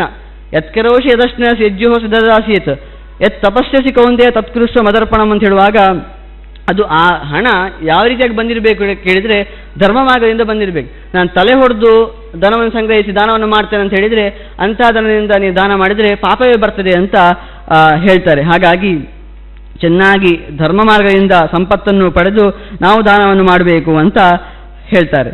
ಇನ್ನು ಏವಂ ಆಚರತೋ ಲೋಕೆ ಪುರುಷಸ್ಯ ಗೃಹೇ ಸತಃ ಧರ್ಮಾರ್ಥ ಕಾಮ ಸಂಪ್ರಾಪ್ತಿಂ ಪರತ್ರೇಹ ಚ ಶೋಭನಂ. ಈ ರೀತಿಯಾಗಿ ಇಂತಹ ಧರ್ಮಗಳನ್ನು ಏನು ಹೇಳಿದ್ದೇನೆ ಅದನ್ನು ನೀನು ಮಾಡಿದ್ರೆ ಉಂಟಲ್ವಾ, ನಿನಗೆ ಧರ್ಮಾರ್ಥಗಳ ಸಿದ್ಧಿ ಆಗಿಯೇ ಆಗ್ತದೆ. ನಿನಗೆ ಧರ್ಮ ಅರ್ಥ ಕಾಮ ಮೋಕ್ಷ ಏನು ಸಿಗಬೇಕೋ ಅದು ಸಿಕ್ಕೇ ಸಿಗ್ತದೆ ಅಂತ ಹೇಳ್ತಾರೆ. ಏಷ ತದ್ದೇಶತ ಪ್ರೋಕ್ತೋ ಗೃಹಸ್ಥಾಶ್ರಮ ಉತ್ತಮ ವಾನಪ್ರಸ್ಥಾಶ್ರಮಂ ಧರ್ಮಂ ಪ್ರವಕ್ಷ್ಯಾಮಃ ಅವಧಾರ್ಯತಾಂ. ಇಷ್ಟು ಹೇಳಿರುವಂಥದ್ದು ನಾನು ಗೃಹಸ್ಥನ ಧರ್ಮ, ಗೃಹಸ್ಥ ಯಾವ ರೀತಿಯಾಗಿ ಜೀವನ ಮಾಡಬೇಕು ಅಂತ. ಇನ್ನು ನಾನು ವಾನಪ್ರಸ್ಥದ ಧರ್ಮ ಏನಿದೆ ಅದನ್ನು ಹೇಳ್ತೇನೆ ಅಂತ ಹೇಳುವಾಗ, ಅಪತ್ಯ ಸಂತತಿಂ ದೃಷ್ಟ್ವಾ ಪ್ರಾಜ್ಞೋ ದೇಹಸ್ಯ ಚಾನತಿಂ ವಾನಪ್ರಸ್ಥಾಶ್ರಮಂ ಗಚ್ಚೇತ್ ಆತ್ಮನಃ ಶುದ್ಧೀಕಾರಣಂ. ನನಗೆ ಮಕ್ಕಳಾಯಿತು, ಹಾಗೆಯೇ ನನ್ನ ಅಪತ್ಯನಿಗೆ ಮಗನಿಗೆ ಮಗ ಆದ ಅಂತ ಆಗುವಾಗ ನಾವು ಪುನಃ ನಾವು ಒಳಮುಖರಾಗಬೇಕು ಅಂತ. ವಾನಪ್ರಸ್ಥ ವನಕ್ಕೆ ಹೋಗ್ಬೇಕಾ ಕೇಳಿದ್ರೆ ಈಗ ವನವೇ ಇಲ್ಲ ಅಲ್ವಾ ಕೇಳಿದರೆ, ವನವೇ ಹೋಗ್ಬೇಕಂತಲ್ಲ, ನಮ್ಮಲ್ಲಿ ಏನು ಒಂದು ನಾವೇನು ನಾವು ಜವಾಬ್ದಾರಿಯನ್ನು ನಿಭಾಯಿಸ್ತಾ ಇದ್ವಿ, ಆ ಜವಾಬ್ದಾರಿಯನ್ನು ನಮ್ಮ ಮಕ್ಕಳಿಗೆ ಕೊಟ್ಟು ನಾವು ಆಗ ವಾನಪ್ರಸ್ಥಾಶ್ರಮಕ್ಕೆ ಹೋಗಬೇಕು ಅಂತ. ಇಲ್ಲಾಂದರೆ ನಾವು ಸಾಯುವವರೇ ಕೂಡ ನಾವೇ ಜವಾಬ್ದಾರಿಯನ್ನು ಇಟ್ಕೊಂಡು ಜೀವನ ಮಾಡ್ತೇವೆ ಅಂತಾದರೆ ಆ ನಂತರ ನಾವು ದೇವರ ಬಗ್ಗೆ ಒಂದು ಉನ್ನತವಾದ ಶಕ್ತಿ ಬಗ್ಗೆ ಯೋಚನೆ ಮಾಡುವುದು ಯಾವಾಗ? ಯೋಚನೆ ಮಾಡಲಿಕ್ಕೆ ಸಾಧ್ಯ ಇಲ್ಲ, ಮನೆಯ ಜವಾಬ್ದಾರಿಯಲ್ಲೇ ಇರಬೇಕಾಗ್ತದೆ. ಅದಕ್ಕೋಸ್ಕರ ಆ ರೀತಿಯಾಗಿ ಮಾಡಬಾರ್ದು. ನಾವು ಆ ಸಮಯದಲ್ಲಿ ನಾವು ಆ ಜವಾಬ್ದಾರಿಯನ್ನೆಲ್ಲ ಬಿಟ್ಟು ಆ ಉನ್ನತ ಶಕ್ತಿಯ ಬಗ್ಗೆ ಯೋಚನೆ ಮಾಡಲಿಕ್ಕೆ ತೊಡಗಬೇಕು ಅಂತ, ವೈರಾಗ್ಯವನ್ನು ತಾಳಬೇಕು ಅಂತ ಹೇಳ್ತಾರೆ. ಇದೇ ಕಥೆ ಮಹಾಭಾರತದಲ್ಲಿ ಬರುವಾಗ ಧೃತರಾಷ್ಟ್ರ ಮಕ್ಕಳೆಲ್ಲ ಸತ್ರೂ ಕೂಡ ಪುನಃ ನನಗೆ ವಿಧ ವಿಧವಾದ ಇವತ್ತು ಯಾವ ತಿಂಡಿ ನಾಳೆ ಯಾವ ತಿಂಡಿ ಅಂತ ಕೇಳ್ತಾ ಇದ್ದಂತೆ. ಅದೇ ಭೀಮಸೇನ ಬೈತಾನಂತೆ, ನಿಂಗೆ ಎಂಥ ತಲೆ ಸರಿ ಉಂಟು, ಈ ರೀತಿ ಎಲ್ಲ ಮಾಡಬಾರ್ದು, ನೀವು ಬೈದು ನಿಂಗೆ ಒಂದು ಚುಚ್ಚಿ ಮಾತಾಡ್ತಾ ಇದ್ದಂತೆ. ಚುಚ್ಚಿ ನಿಂಗೆ ಎಂತಕ್ಕೆ ಮಕ್ಕಳು ಸತ್ತೋದ್ರೂ ಕೂಡ ನೀನು ಇಷ್ಟೆಲ್ಲ ಪುನಃ ಈ ನಾಳೆಯನ್ನು ಕೇಳ್ತಾ ಇದ್ಯಲ್ಲ ಅಂತ ಕೇಳುವಾಗ ಅದಕ್ಕೆ ಭೀಮಸೇನ ಉದ್ದೇಶ ಇದ್ದದ್ದು ಇದು, ಈ ಬರೀ ಇಷ್ಟು ವರ್ಷ ಆದರೂ ಕೂಡ ಒಂದು ತಪಸ್ಸು ಇತ್ಯಾದಿಗಳನ್ನು ಮಾಡುವುದು ಬಿಟ್ಟು ಬರೀ ಇನ್ನೂ ಕೂಡ ಬಾಯಿ ಚಾಪಲತೆಯನ್ನು ತೋರಿಸ್ತಾ ಇದ್ದಲ್ವಾ ಅಂತ ಆ ಕಾರಣಕ್ಕೆ ಬೈತಾನೆ ಅಂತ ನಾವಲ್ಲಿ ಕಥೆಯಲ್ಲಿ ನೋಡ್ತೇವೆ. ಹಾಗಾಗಿ ಅಂಥ ಸಂದರ್ಭದಲ್ಲಿ ನಮ್ಮೆಲ್ಲ ಕಾರ್ಯಗಳನ್ನು ಬಿಟ್ಟು ತಪಸ್ಸಾದಿಗಳನ್ನು ಮಾಡಬೇಕು ಅಂತ ಹೇಳ್ತಾರೆ. ಕೊನೆಗೊಂದು ಇನ್ನು ಸನ್ಯಾಸಿಗಳ ಧರ್ಮವನ್ನು ಹೇಳುವಾಗ ಯಾವಾಗಲೂ ಸ್ವಾನಿ ವರ್ಣಾಶ್ರಮೋಕ್ತಾನಿ ಧರ್ಮಾಣಿ ನಹಾಪಯೇತ್ ಯೋ ಹಾಪಯೇತ್ ತಸ್ಯಾಸು ಪರಿಕುಪ್ಯತಿ ಭಾಸ್ಕರಃ. ಸನ್ಯಾಸಿಗಳು ಯಾವಾಗ ತಾಳ್ಮೆ ಸಂಯಮಾದಿಗಳನ್ನು ಇಟ್ಕೊಂಡಿರಬೇಕು, ಯಾರ ಬಗ್ಗೆಯೂ ದೇಶಾದಿಗಳನ್ನು ಮಾಡಬಾರದು ಅಂತ ಹೇಳ್ತಾ ಈ ಧರ್ಮಗಳನ್ನು ಯಾರು ಪರಿಪಾಲನೆ ಮಾಡುವುದಿಲ್ಲ ಅವನ ಬಗ್ಗೆ ಆ ಭಾಸ್ಕರ ಸೂರ್ಯ ಕೋಪಗೊಳ್ತಾನೆ ಅಂತ ಹೇಳ್ತಾರೆ. ತಸ್ಮಾ ಸ್ವಧರ್ಮಂ ನಹಿ ಸಂತ್ಯಜೇತ ನಹಾಪೇಚ್ಛಾಪಿ ನಾತ್ಮವಂಶಂ ಯಸ್ಸಂತ್ಯಜಂತ್ಯಾಪಿ ನಿಜಂ ಹಿ ಧರ್ಮಂ ತಸ್ಮೇ ಪ್ರಕುಪ್ಯೇತ ದಿವಾಕರಸ್ತು ಅಂತ ಹೇಳಿ ಇಷ್ಟೆಲ್ಲ ನಾವು ನೋಡಿದ್ವಿ. ನರಕಾದಿಗಳನ್ನು ನೋಡಿದ್ವಿ.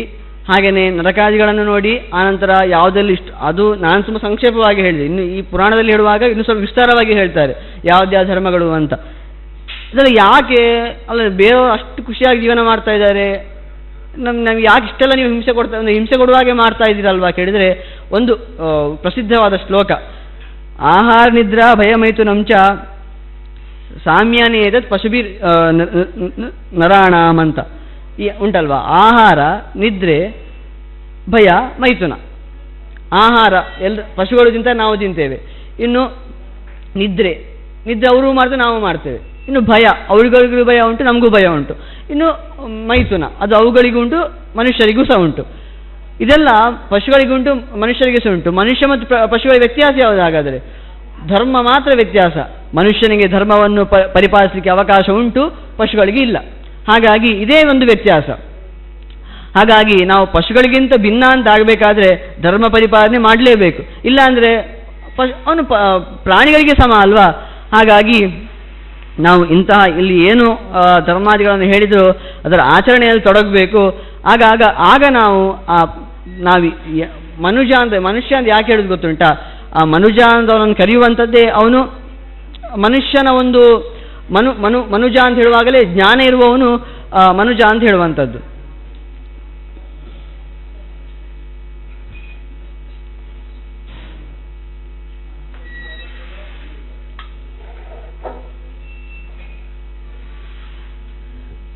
ಮನುಜ ಅಂತ ಹೇಳಿರುವಂಥದ್ದೇ ಜ್ಞಾನ ಇರುವುದವನು, ಆದ್ದರಿಂದ ಅವನನ್ನು ಮನುಜ ಅಂತ. ಹಾಗಾಗಿ ನಾವು ಆ ಜ್ಞಾನವನ್ನು ಪಡೀಲಿಕ್ಕೆ ಏನು ಕರ್ಮಾದಿಗಳನ್ನು ಮಾಡದೆ ಜ್ಞಾನವನ್ನೇ ಪಡೆಯದೆ ಹೋದರೆ ಅವನು ಪಶುಗಳಿಗೆ ಸಮಾನ ಅಂತ. ಹಾಗಾಗಿ ನಾವು ಮನುಷ್ಯರಾದ್ವಿ ಅಂತ ಆದಮೇಲೆ ಇಲ್ಲಿ ಏನೆಲ್ಲ ವಿಧಿ ನಿಷೇಧಗಳನ್ನು ನಮಗೆ ಹೇಳಿದ್ದಾರೋ ಆ ವಿಧಿ ನಿಷೇಧಗಳನ್ನು ಆಚರಣೆ ಮಾಡಲೇಬೇಕು ಅಂತ ಹೇಳ್ತಾರೆ.